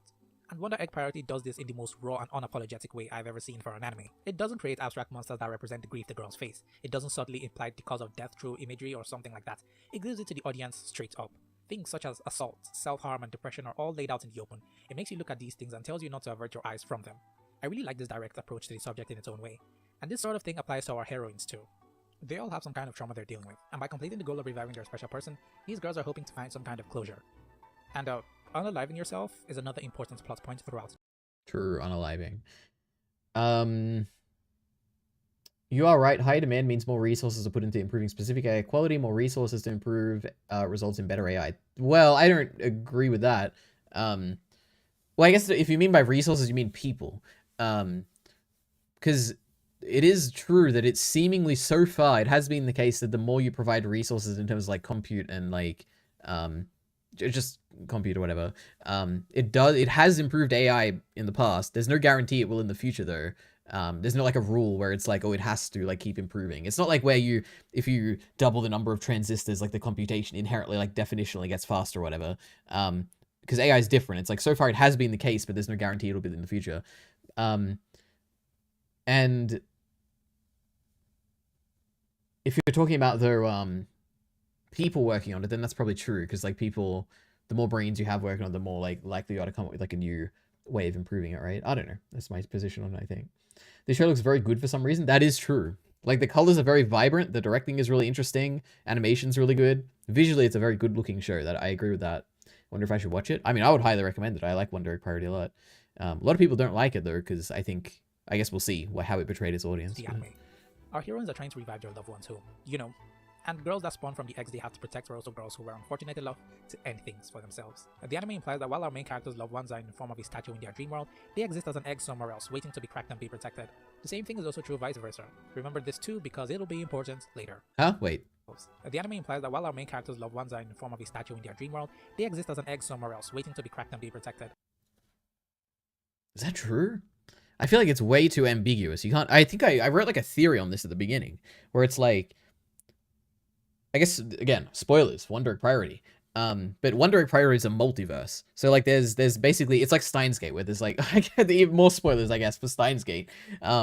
It's a multiverse where there's like different world lines, and there's like every decision you make, or even decision you don't make, or whatever, like makes a different like world line. So there's going to be like all these characters exist in like an infinite multiverse of places, and I don't think that it's necessarily that you exist as an egg in someone else's thing. I think it's like inherently there's probably in this infinite multiverse a version of you who killed themselves, and therefore there's probably going to be an egg version of you somewhere in the multiverse, right? So it's like this kind of makes sense, but it's also not really the point. I mean, also that I could just be wrong. Like it's very ambiguous in the show, but yeah. The same thing is also true vice versa. Remember this too, because it'll be important later. So as our characters go in learning more about themselves and each other, we get the sense that something isn't quite right in the background. What they're doing feels like a monkey's paw kind of situation. Like perhaps Koito wasn't the girl I thought she was, and we the audience get the feeling too. There's an airy feeling to her and her mannerisms. She tries to use Ai to get footage of her being bullied and seems to have some kind of really, intimate relationship with her teacher. The teacher who seems particularly interested in Ai too. Yeah, the anime sets him up as being a shady man who seems a bit too enthusiastic about young girls. But in a surprising turn of events, that's just a red herring, as he ends up dating Ai's mom and is a pretty swell. Again, we don't. Oh, is this going to be the issue? Because like, we don't know. Like I talked about with Kyle about this, and it's like it's completely open-ended. You could interpret Mr. Sawaki as being both a good guy and a bad guy, and it's like there's enough evidence I think for both of them that you could make a compelling case in both cases. So I don't think it's very clear like he's a bad guy or a good guy or anything like that. In a surprising turn of events, that's just a red herring, as he ends up dating Ai's mom and is a pretty swell guy. I'm glad it didn't turn out to be another "the teacher is secretly evil" cliche. Up until this point, the anime is still really engaging to watch. And then something happens. Something that just leaves you wondering what the writers were thinking. And it starts from episode 8. Episode 8 is a recap. A recap. Okay. In a 12-episode season. Let that sink in. And now imagine those who are watching it weekly felt. This recap serves as the catalyst for the downfall of One Direct Priority, and episode 9 makes things even clearer. This episode shines some light on Neru, who has been pretty undeveloped until this point. We get a bit of more insight into her and her company she runs. They really show off how advanced the company is, but don't exactly tell us what it does. They are able to record dreams, however, showing us that they've been in fact recording Neru's dreams, which is just weird. Not only that, but Neru introduces us to her friend, Kotobuki. Now Kotobuki, along with Neru, are apparently child geniuses with super high IQs and accomplishments that pass even the most accomplished master degrees holders. I'd be surprised, but this is anime after all. Kotobuki's been in a vegetative state. I feel like this is actually going to be what I was saying. And maybe this is like the common opinion on One Direct Priority, which is that it's bad because the ending doesn't make sense. Because, like, they introduce a bunch of sci-fi concepts and they don't really get resolved or anything at the end. And then I think why people think that's the case is because the production broke down and there was like an episode 8 recap, and after that it was like a mess basically production-wise. And people think that because the production broke down, therefore they weren't able to produce the ending they wanted. And hence the anime is like bad because it never got the ending it was meant to have. But I think in my case, it's like if you forget about like the production issues, which obviously there were like major production issues with this, if you put that aside and just watch the story, there's nothing at the end where you're like, man, that felt like we're done, like we're never going to visit this again. It kind of feels like they could easily like continue the story in a second season. Like you introduce like a bunch of like sci-fi stuff that is just not addressed and could easily be continued. Aya's character is still like, there's so much you could do. Like, obviously Nehru goes off and who knows what happens to her. Like, there's so much you could still do. Doesn't mean that the show is like, unless, I guess if we're going with this, which we'll see if they are, if you assume that it's only going to be one season, I could see why the ending would bother you. But I guess I don't understand why you would assume it's one season. Unless you're reading into the production issues as being the evidence that it's like, it was only going to be one season. So yeah. For a while, conducting research on near-death experiences and using herself as a test subject until she went too far and put herself in that state. And as luck would have it, Nehru runs into her in the dream world. This is where things start to go off the rails, because Kazubuki basically dumps a lot of exposition on us. First, she introduces and confirms the idea that parallel worlds do exist, and when they die, they pretty much get isekai. And second being the temptation of death, some otherworldly entity that pushes young girls to specifically off themselves. Yikes. The anime made a bold move to make unaliving a central focus of the plot, and by doing so, you'd think they had some big message to say about this. But by stating that it's the result of the influence of some external entity, it's kind of disrespectful, to be honest, and removes all the... Okay, so true. We also got the argument that it's like disrespectful because trauma is like sacred or whatever. Let me think. Does this make sense? I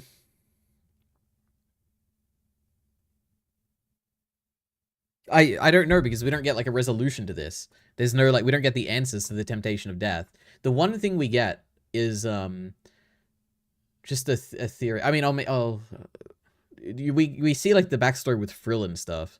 Like the central idea, like I guess what he's saying is that because like there's something responsible, which is Frill, for the deaths of these girls, it's kind of disrespectful because it's like, oh, like the trauma or your suicide is like, don't worry, it's not your fault. It's like the fault of this external entity or whatever. I mean, not your fault, sorry. It's not like the fault of something else. It's like, there's nothing you could do. It's like this entity or whatever. It's like unrealistic and disrespectful or whatever. But we don't know what Frill represents because we never got like a conclusion to her like arc, right? We never got the answers of like what's going on with her. You could easily continue on the story, have some symbolic like representation of what Frill means, and then it would make perfect sense and it would like fit in with the themes of the story or whatever. We just don't have that, which is like why I keep saying it's like, it feels like an incomplete story, which I like so far a lot. It feels weird to judge it though as a complete thing. I don't know. Agency the anime had going for it. The only complaint other than the recap in the last episode getting delayed back when it was airing was the way it presented girl trauma versus boy trauma. Did it address boy trauma at all? Oh, you mean like there was one line I think they said. That's like, I mean, I guess like, it said that like girl suicide are caused by this and boys suicides tend to be caused by this. I was like, oh, okay. It was like a throwaway line. I don't really know, but yeah, I guess I could see why people could get angry at that.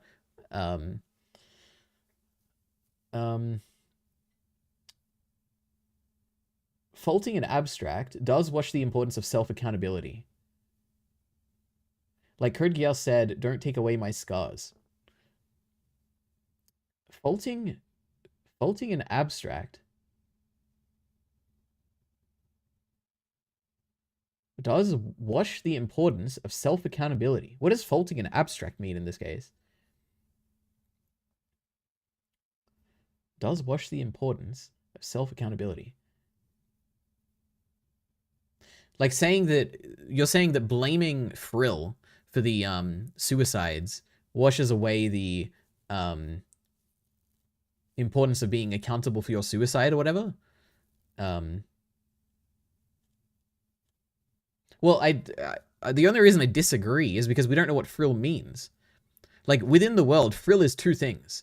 In the same way that, like, seen or evils are two things. Seen or evils are both these, like, monsters in a world that are attacking you because of your trauma or whatever. But seen or evils are also the people out there in the world who are, like, not gonna do, they're gonna turn a blind eye to the trauma that you experience. And it's like, they mean something on two levels, right? Frill is going to be the same thing if the story continues on. It's not just going to be Frill is like this AI girl who's like causing people to commit suicide. Frill is going to have a symbolism too, just like everything else in the show. We just don't know what that is yet, right? So we don't know if it's like washing the accountability away because we don't know what Frill means, right? Now the real question is, if you wanted to treat it as like one season, is there anything that you could kind of come up with as an explanation for what frill is symbolically that could be satisfying? And maybe you can't, maybe there isn't. I guess that's like an interesting approach. But I feel like that'd be an interesting essay actually. Like, what could frill mean to save Wonder Egg priority? You know, maybe I'll consider doing something like that. You know, it'd be interesting. But yeah, okay, let's keep going. And it gets worse. The ones who have been supplying the eggs to the girls, Aka and Uraraka, are actually working with Nero's company and are also the originators of this weird entity causing girls to end it all. So in other words, they've been using these girls for some unknown reason. What is it with supernatural beings and taking advantage of the emotions of young girls? Am I right? Moving on, we finally get to see what happens when someone clears a game, and that's Momoe. She's finally able to bring her friend back. She's happy. We're happy she's happy. It's a good moment, but then it gets ruined by something that comes out of left field. This weird thing immediately shows up out of nowhere and proceeds to murder Momoe's dream pet thingy, rather cruelly too, and force feed it to her. Raw, traumatizing Momoe for the rest of her life. Like geez, at least add some seasonings or something. This thing, called Hyphen, appears to be a lackey for some bigger boss called Frill, aka Thanatos, aka the one behind the temptation of death that has been name dropped a few times in the prior episode. But the way this was handled was so distastefully. Not only do you finally reveal the final villain behind this all 3 episodes before the season ends, but you also reveal the villain's underlings too, which means before our heroes can face the final boss, they have to beat the underlings first, which have already been established to completely outclass the girls in every aspect. So Momoe is traumatized now, her spirit is broken, too afraid to sleep anymore, and Rika gets an encounter with a different lackey too, and it goes on the same as you'd expect. God, that's such a cool shot, by the way. So Momoe is traumatized now, her spirit is broken, too afraid to sleep anymore, and like the movement of the camera, I don't know how to explain this, but when it opens up, it like moves in and freezes on it. It looks really cool. Rika gets an encounter with a different lackey too, and it goes on the same as you'd expect. She name drops this Frill character. But who is Frill, you may be wondering? Why would they introduce new concepts and plot points so late into the anime's runtime, you may be wondering? Well, episode 11 answers that, dedicating the whole episode to her backstory. Oh my goodness. Get ready for this one. So, Frill... Do we really have to explain it? I guess we do, but whatever. Oh boy. If I blame something like a ghost frill demon because I have a tendency of something, then I can't say I'm 100% a victim. There is a trace that attracted the entity to take over. What if, yeah, but what if within the show, Frill represents self-agency or something? Like, what if you continue on and Frill, you find out that Frill's real nickname is self-agency, and it's like, oh wow, self-agency is responsible for my suicide. It's like, wow, that's actually interesting, right? We don't know where she's going as like a story. We don't get enough of it. We just see her once in like a backstory. But I know what you mean. If it was never, if the symbolism is never reached, then yeah, sure. I would agree that it's clearly going to, it's going to wash away the self-accountability or whatever. But also, just as a separate thing, I'm kind of assuming that the theme even matters here. Like, is it necessarily a bad thing if the show is saying that, like, a show can have a bad message? A show could say that, like, the suicide of young girls is caused by, I don't know, their inherent investment in their relationships in like Hello Kitty or something, and it's like, what does that make like the show bad? It's like, no, it's like saying something different than like what is pretty standard. It doesn't make it bad, but I don't know. Anyway, Helios says, Mr. Elite Ari, thank you. Hello, Mr. Helios. It's Adri says, Helios, you're here too. Wonder Egg priority, true, that is what we are. APL, yes, okay. I love the animation and artistic direction of the show. True, I agree. That's probably the biggest strength of the show. Oh my god, what a wonderful joy to bump into do its Adri. Okay, excellent. My chatters are chatting amongst themselves. We love this. Okay, let's keep going. Frill was an AI created by Akan or Aka when they were still human. But rather than keep her as a program in some super high gaming PC, they decided to put her in an actual synthetic human body. They basically tailor-made her personality and motions to make the perfect daughter. And for the most part, they were happy. That is until the two men fell in love with the same woman, who ended up choosing Aka to be with. I should also mention the two men were in a relationship before this, in case you couldn't tell yet. With Uraraka being totally... The Aka-Uraraka relationship is like the weirdest thing that I don't understand. Because they have the same name, Aka and Uraraka, and they look pretty similar. And apparently they were married. So I'm like, are they brothers? Like, did the brothers get married? Like, is it their names like nicknames? Why do they look so similar? I'm just so confused a bit. Ended up choosing Akka to be with. I should also Like, are they clones? Did they like clone each other? That could be an interesting like sci-fi thing. They are scientists or whatever. The two men were in a relationship before this, in case you couldn't tell yet, with Uraraka being totally okay with Akka's new partner. But Frill wasn't having any of that. And just when the new wife gets pregnant, Frill goes on to murder her in a fit of jealousy, sending Akka into a fit of rage and locking her up in the basement indefinitely. Thankfully though, the baby survived and became the Is jealousy the right word for why Frill kills the woman? I guess it is. It's like indirectly. I feel like the reason Frill killed it was like, I guess we don't really know, but like it's less so jealousy and it's more so like a fear of abandonment or something, right? A fear of like something else is going to take my place. It's not that you're like jealous of that thing. You're like afraid of the thing taking your place. I feel like jealousy is more of like it's slightly different. I feel like, I don't know. Genshin Impact music? I have no context. Maybe it is. I don't know. And just when the new wife gets pregnant, Frill goes on to murder her in a fit of jealousy, sending Akka into a fit of rage and locking her up in the basement indefinitely. Thankfully though, the baby survived and became the new ray of light for the two men, but on the day of her 14th birthday, she ended her own life out of nowhere. Turns out Frill somehow influenced this girl to end things. The anime doesn't explain how it's done exactly, but I guess the show is so ambiguous, and that's like the strength of it. It's like, there's one line in this that is like probably implying that Frill was probably responsible, but we're not sure, which is that Frill says, are you happy? Like, are you praising me or something? And it's very ambiguous. It's like, is this her admission that she was responsible for the suicide of this girl? Or are we reading too much into it? And she just wants to be praised by her dad, and she's like happy that her dad is like saying things that she's perceiving as to be positive. The show is very ambiguous, and I feel like people take very clear readings from things that aren't so clear, but I don't know. I guess Frill, who I have to emphasize is an AI, uses her lackeys to influence or possess these girls through their dreams and cause them to like end their lives or something like that. And our main character— This is the Aka theory, right? Like, it's never confirmed, but I don't know. We're actually protecting these Wonder Eggs to stave off the influence of Frill, becoming the warriors of— Like, why is it that at the end, Frill's companions kill the animals of the girls, but don't kill the girls, and they allow the people to come back from suicide? Like, how does this all tie into the Aka theory? Like, they're probably wrong in some regard. We just don't know how they're wrong, because the story doesn't have an ending, right? Of arrows to defeat the Natos. Like, I don't think the end of the show, when we get it, it's gonna be like, oh, Aka and Aka were like doing the right thing by like torturing Frill and fighting it. Like, I think there's gonna be a better, when we get a season 2 eventually, hopefully, like they will have an answer, and it's not gonna be Aka and Aka doing the right thing. I don't think, but I guess we'll see. In a nutshell, they were guinea pigs, pawns in a fight that wasn't even theirs to begin with.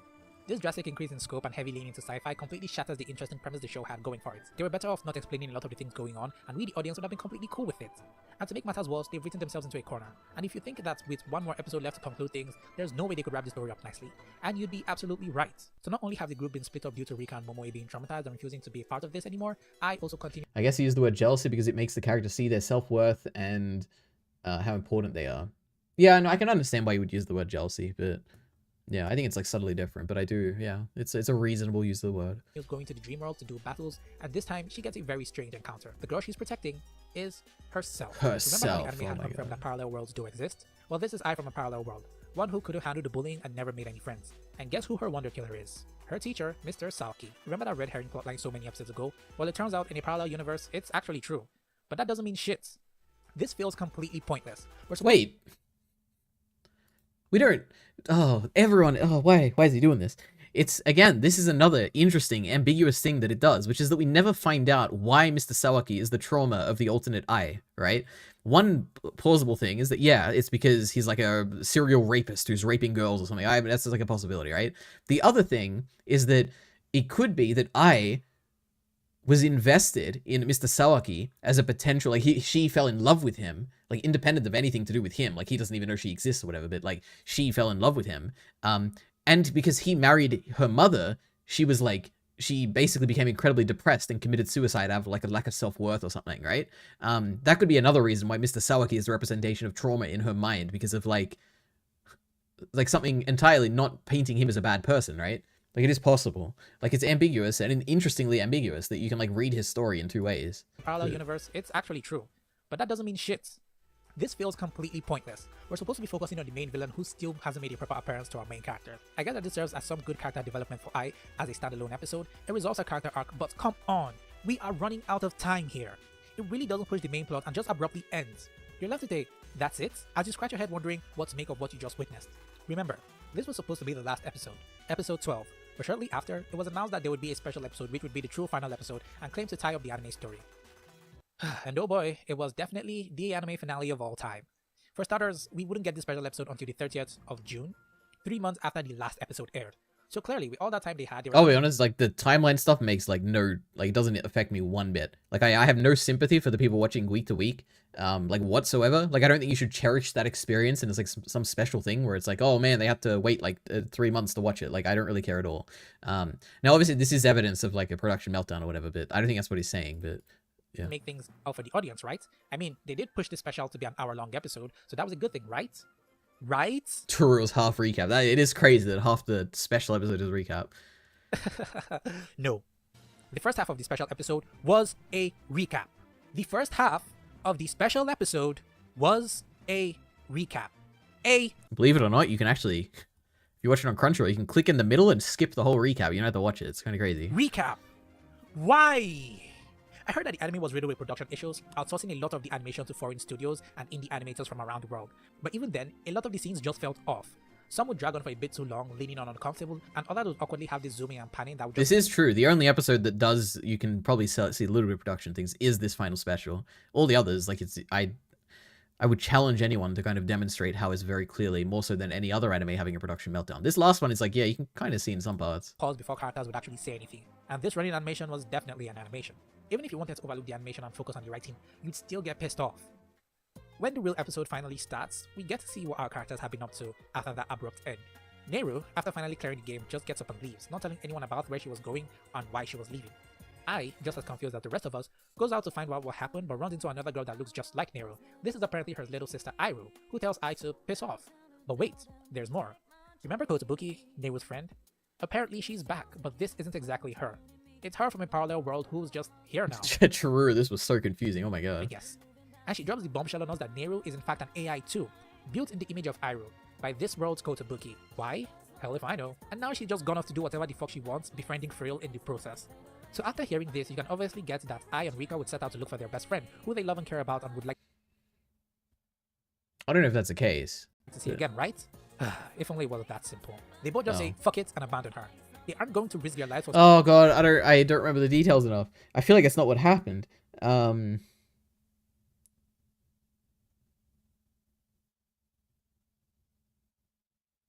I don't remember. Was it like, is like Rika still, I think she's still obsessed with like going back and avenging Manin or whatever, right? Like, I don't think it's like Nehru, I think it's like tied in with that aspect, isn't it? Like, isn't that one of her driving forces why she's upset at Nehru for leaving or something? I don't remember though.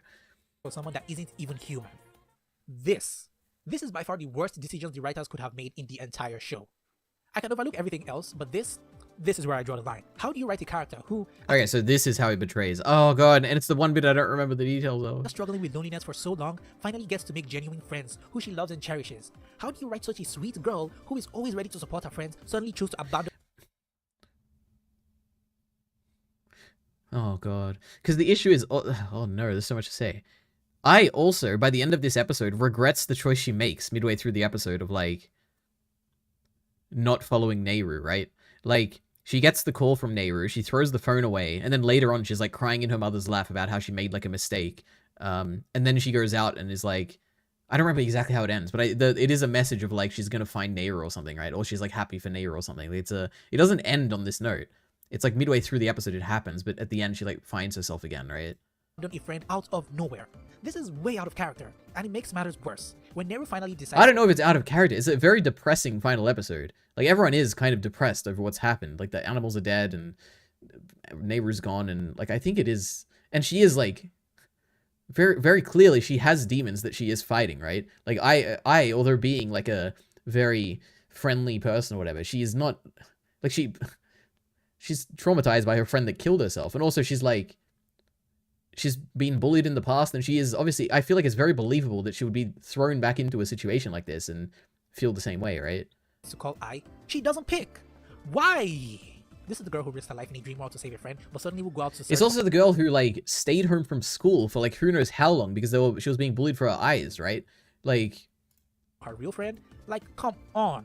Like, I is not like a one-note character. There's like depth to her. And just to say like, oh, because she's like happy in the world and she's like risking her life to save her friend, doesn't mean she always will like be like that, right? I don't know. Speaking of that, I'm sure you're wondering what happened to the girls they finally saved, yeah? Well, it turns out that bringing the girls back from death actually pulls them from another universe, so they don't even recognize or know who our girls are. What a jab in the guts. I get that this was meant to be bittersweet, but this just opens up even more questions. Also, remember Koito and the reason behind her death? Well, The best thing the show does, by the way, this Koito stuff. turns out that she had threatened their teacher to come to the roof to meet her, and if he didn't, she'd falsely accuse him. And just as he was making his way up to her, she lost her footing and fell. Her death was an accident!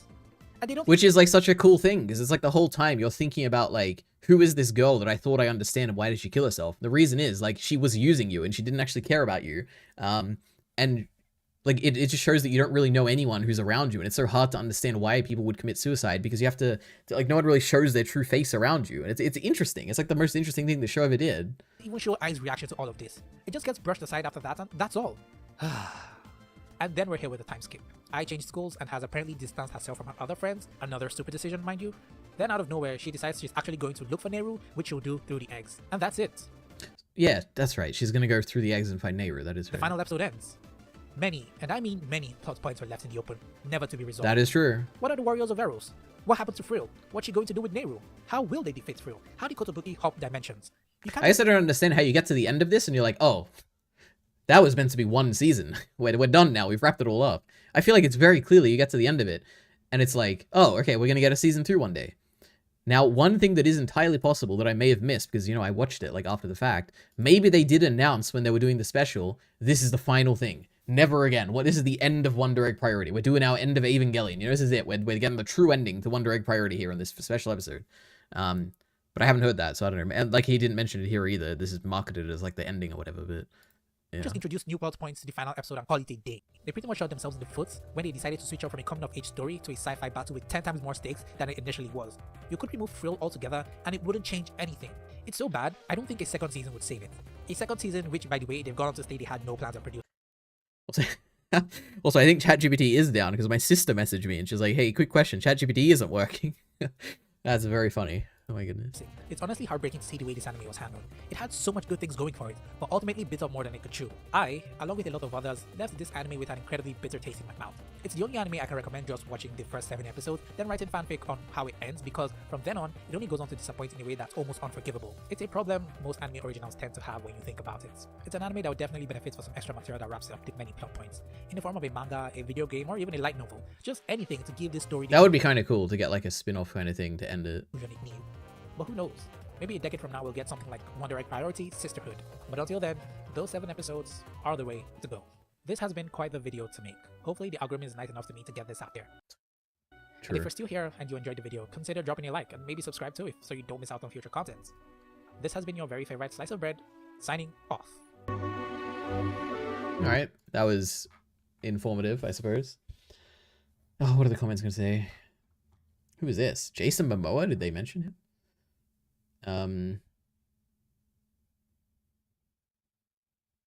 Okay, I don't know.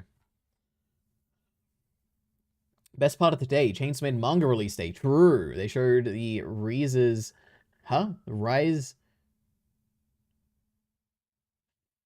figure arts, just as the movie is Reese figures. Is that what you're saying?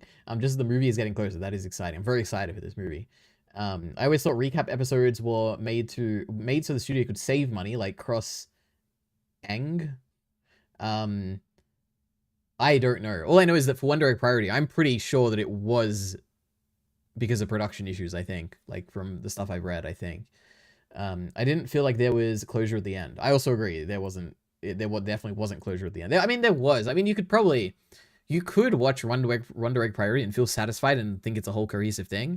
I just think it's, like, really much more likely that you'd probably get to the end and be like, man, I want to watch more. But yeah. You can just check the anime news, ANN articles about the special episode being announced. That is true. But it could be like something where it's like in the poster, it's like mentioned it like 2 months in, and maybe the initial announcement didn't mention it, but later on they did. But Wonder Egg special.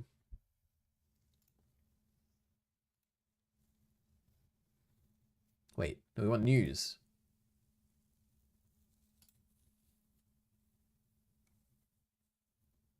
Oh, they don't like my ad blocker. The official website for Cloverworks Friday revealed on Friday that the anime special edition, the June 29th broadcast. Okay, what date was that? 11th of June versus the 31st March. Okay. Wonder Egg Priority Anime gets special edition broadcast to conclude story. So it says conclude story. The official website of Cloverworks' original television anime Wonder Egg Priority announced on Tuesday that the anime will get a special edition broadcast on NTV on June 29th at 12 a.m. JST, effectively whatever. Wonder Egg Priority special edition will be the continuation of the anime's 12th and final episode, which aired on Tuesday. It will also serve as the story's ending. The website posted the promotional video. So what, I guess, where do they get that it like is going to be the ending, I guess? So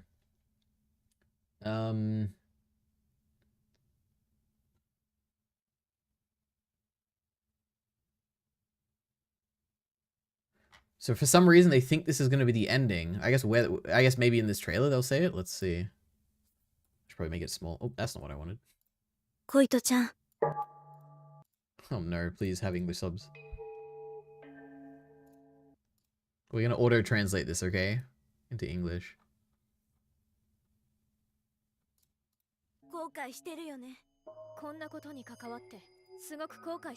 I mean, I guess the words they're saying doesn't really matter, right? It'll be like some promotional thing saying end of the story or something, right? Okay, I don't really want copyrighted audio here.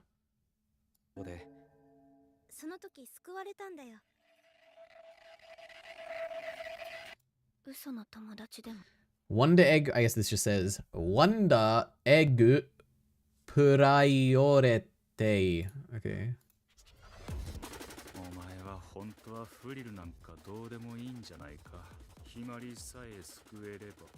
Oh, what did that say? Oh, we gotta paste this in Google Translate or ChatGPT. ChatGPT is down, is it? So I'm gonna kill myself. Oh my god.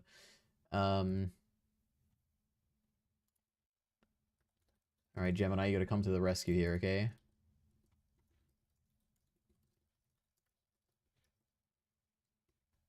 You know what? Even better idea. Let's just get Google Translate up.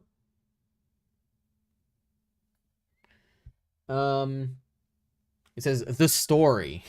Okay. Oops.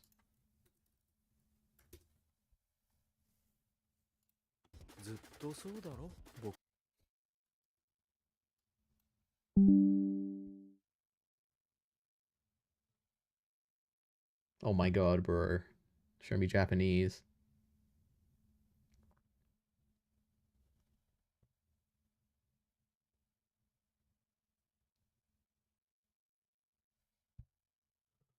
Translated. The story. Oh god. What does this say in English? Oh my god. Why can't ChatGPT just be up right now? Was that the same thing in red text? It is.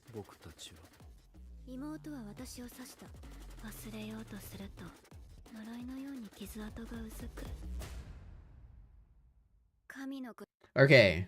Now what does this say? Holy. Okay, so the story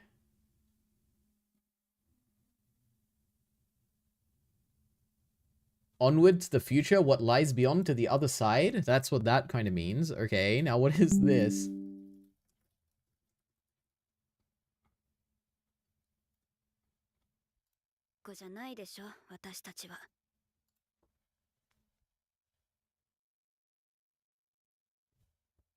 Special edition broadcast decision. Okay. So if I'm understanding correctly, I don't think this is saying anything about the story ending here, right? So let's go further into it. Koito-chan. And I assume there's going to be some associated like article that they like publish this with, right? But let's see.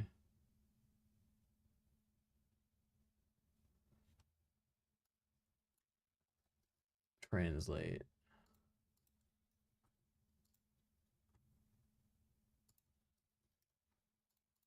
Oh my god. Oh my god.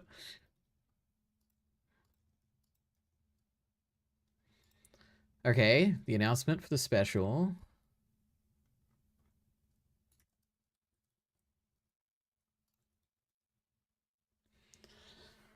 Okay.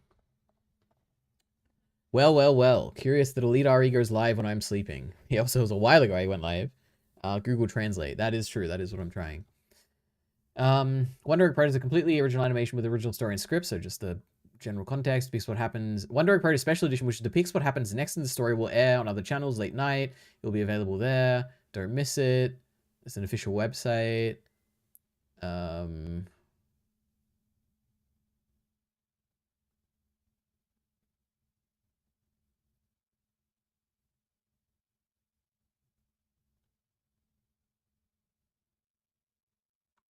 Okay, so I don't think the description of this hints at anything about the final thing, right? Like this being like the final thing. Where's the website? There's the official website. Now this might be like updated since it was airing, right? I guess we can translate to English. God, I hate these websites where it's like weird animations and stuff. What do they actually, let's see, the official website announced on Tuesday. So it'll be on this website, right? It's the same website, I'm assuming.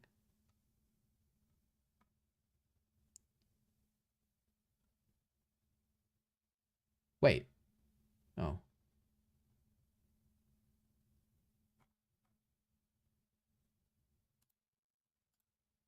Why did I click anime?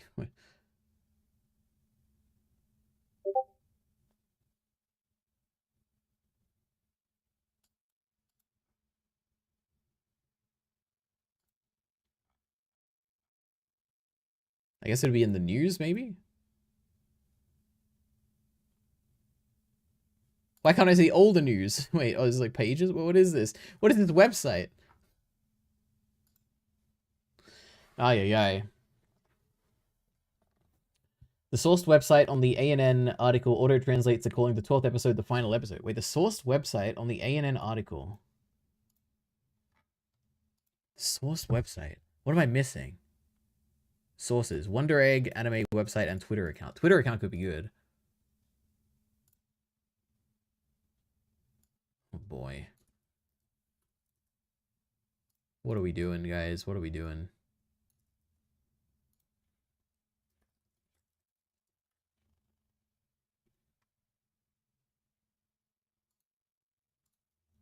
Nope, that's not what I wanted.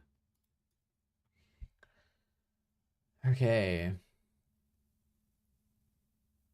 Okay, this one doesn't seem to say anything about it ending. We want this website too, right? Wait, what the hell? What is happening? Oh my god. This is it. We've got it. The news article we were looking for, right? So this is March 31st, right? Which I assume is when the finale came out. The second last episode, I mean. Okay, so the second last episode comes out. They publish this to the website. Wonder Egg Priority Special Edition Broadcast Announcement PV released. Wonder Egg Priority Special Edition, which depicts the continuation of the 12th and final episode that aired on Tuesday, March 30th, has been scheduled to air on other stations June 20th, available on Hulu. Edition promotional. Okay, so this doesn't say it's like the conclusion of the series. This just says like the final episode of the season, right? I would assume. Like, is that nothing here? I don't think is indicating that like, or at least it could, you could read it that way, but there's also nothing where it's like, this is the end of the Wonder Egg story. Like we're not getting it anymore or anything like that. Like I would imagine if they're promoting it to be that, it'd be much more obvious. Like you'd have it in here where it's like the end of the story, or like the conclusion you never got, or like the Twitter thing would be like, we're finally going to end the story and like have that. But it just says like the final episode, right? Which would make sense if it's like, if the messaging is that it was intended to be a 12 episode season and it wasn't released as a 12 episode season, right? I don't know. But also I could see this is definitely like, you could read it that way where it's like the final thing in the whole story. Special edition does sound more like a recap than continuation of the story. That is also true. It isn't marketed as like Attack on Titan, the final season or something. It's like Wonder Egg Party Special Edition. I don't know. I think it's, if anything, it's still ambiguous. Like, I don't think it's very clearly messaged to be like the end. But anyway. We did it, guys. You know what? We accomplished a decent amount today, I think. Oh my god. Dina tells Ellie, game versus show comparison. Trying to steal Kyle's views here. Alright. I guess that's that, guys. We did it. What a great stream. Will I stream tomorrow? Absolutely not, because we have the great Chainsaw Man coming out. Am I going to stream the next day? Who knows? I guess we'll see. It's meant to sound ambiguous to bait and switch people as well. True, I guess it could like attract people to be like, special edition, what is that? Well, it probably was meant to be a 13 episode, but since episode 8 got delayed, they suddenly didn't have to have the time slot to air episode 13 and had to delay it. Yeah. Yeah, I guess then that pushes the burden of like evidence, because it's not very clear that they're like marketing this as like the end of the whole story. The burden of evidence would probably be more so in the initial marketing of the show. Was it intended to be a complete story in 13 episodes? Or was it just commissioned to be like a season, like, of like a one season story? Like, is it a Mob Psycho, or is it like, no, is it a Licorice Recoil? No, that's not, because that's like intended to be done too, I guess, right? What's like a 12 episode anime that like isn't the end? I don't even know. It is what it is. Anyway, we'll see. One day, I'm sure the truth will come out. It probably already is out. I just haven't seen it yet. I'll have to look more into it. And then we'll be so satisfied with our great Wonder Egg Priority ending. It's alright. One day, AI will get good enough. We'll make our own ending, you know. What a great thing. I think that's what my friend said about it. Their idea. Okay. Thanks for coming. See you most likely less than 10 days from now. You know, it could be 3 days, could be 4 days, could be more than that. Who knows? But I'll be back. Don't forget about me, please.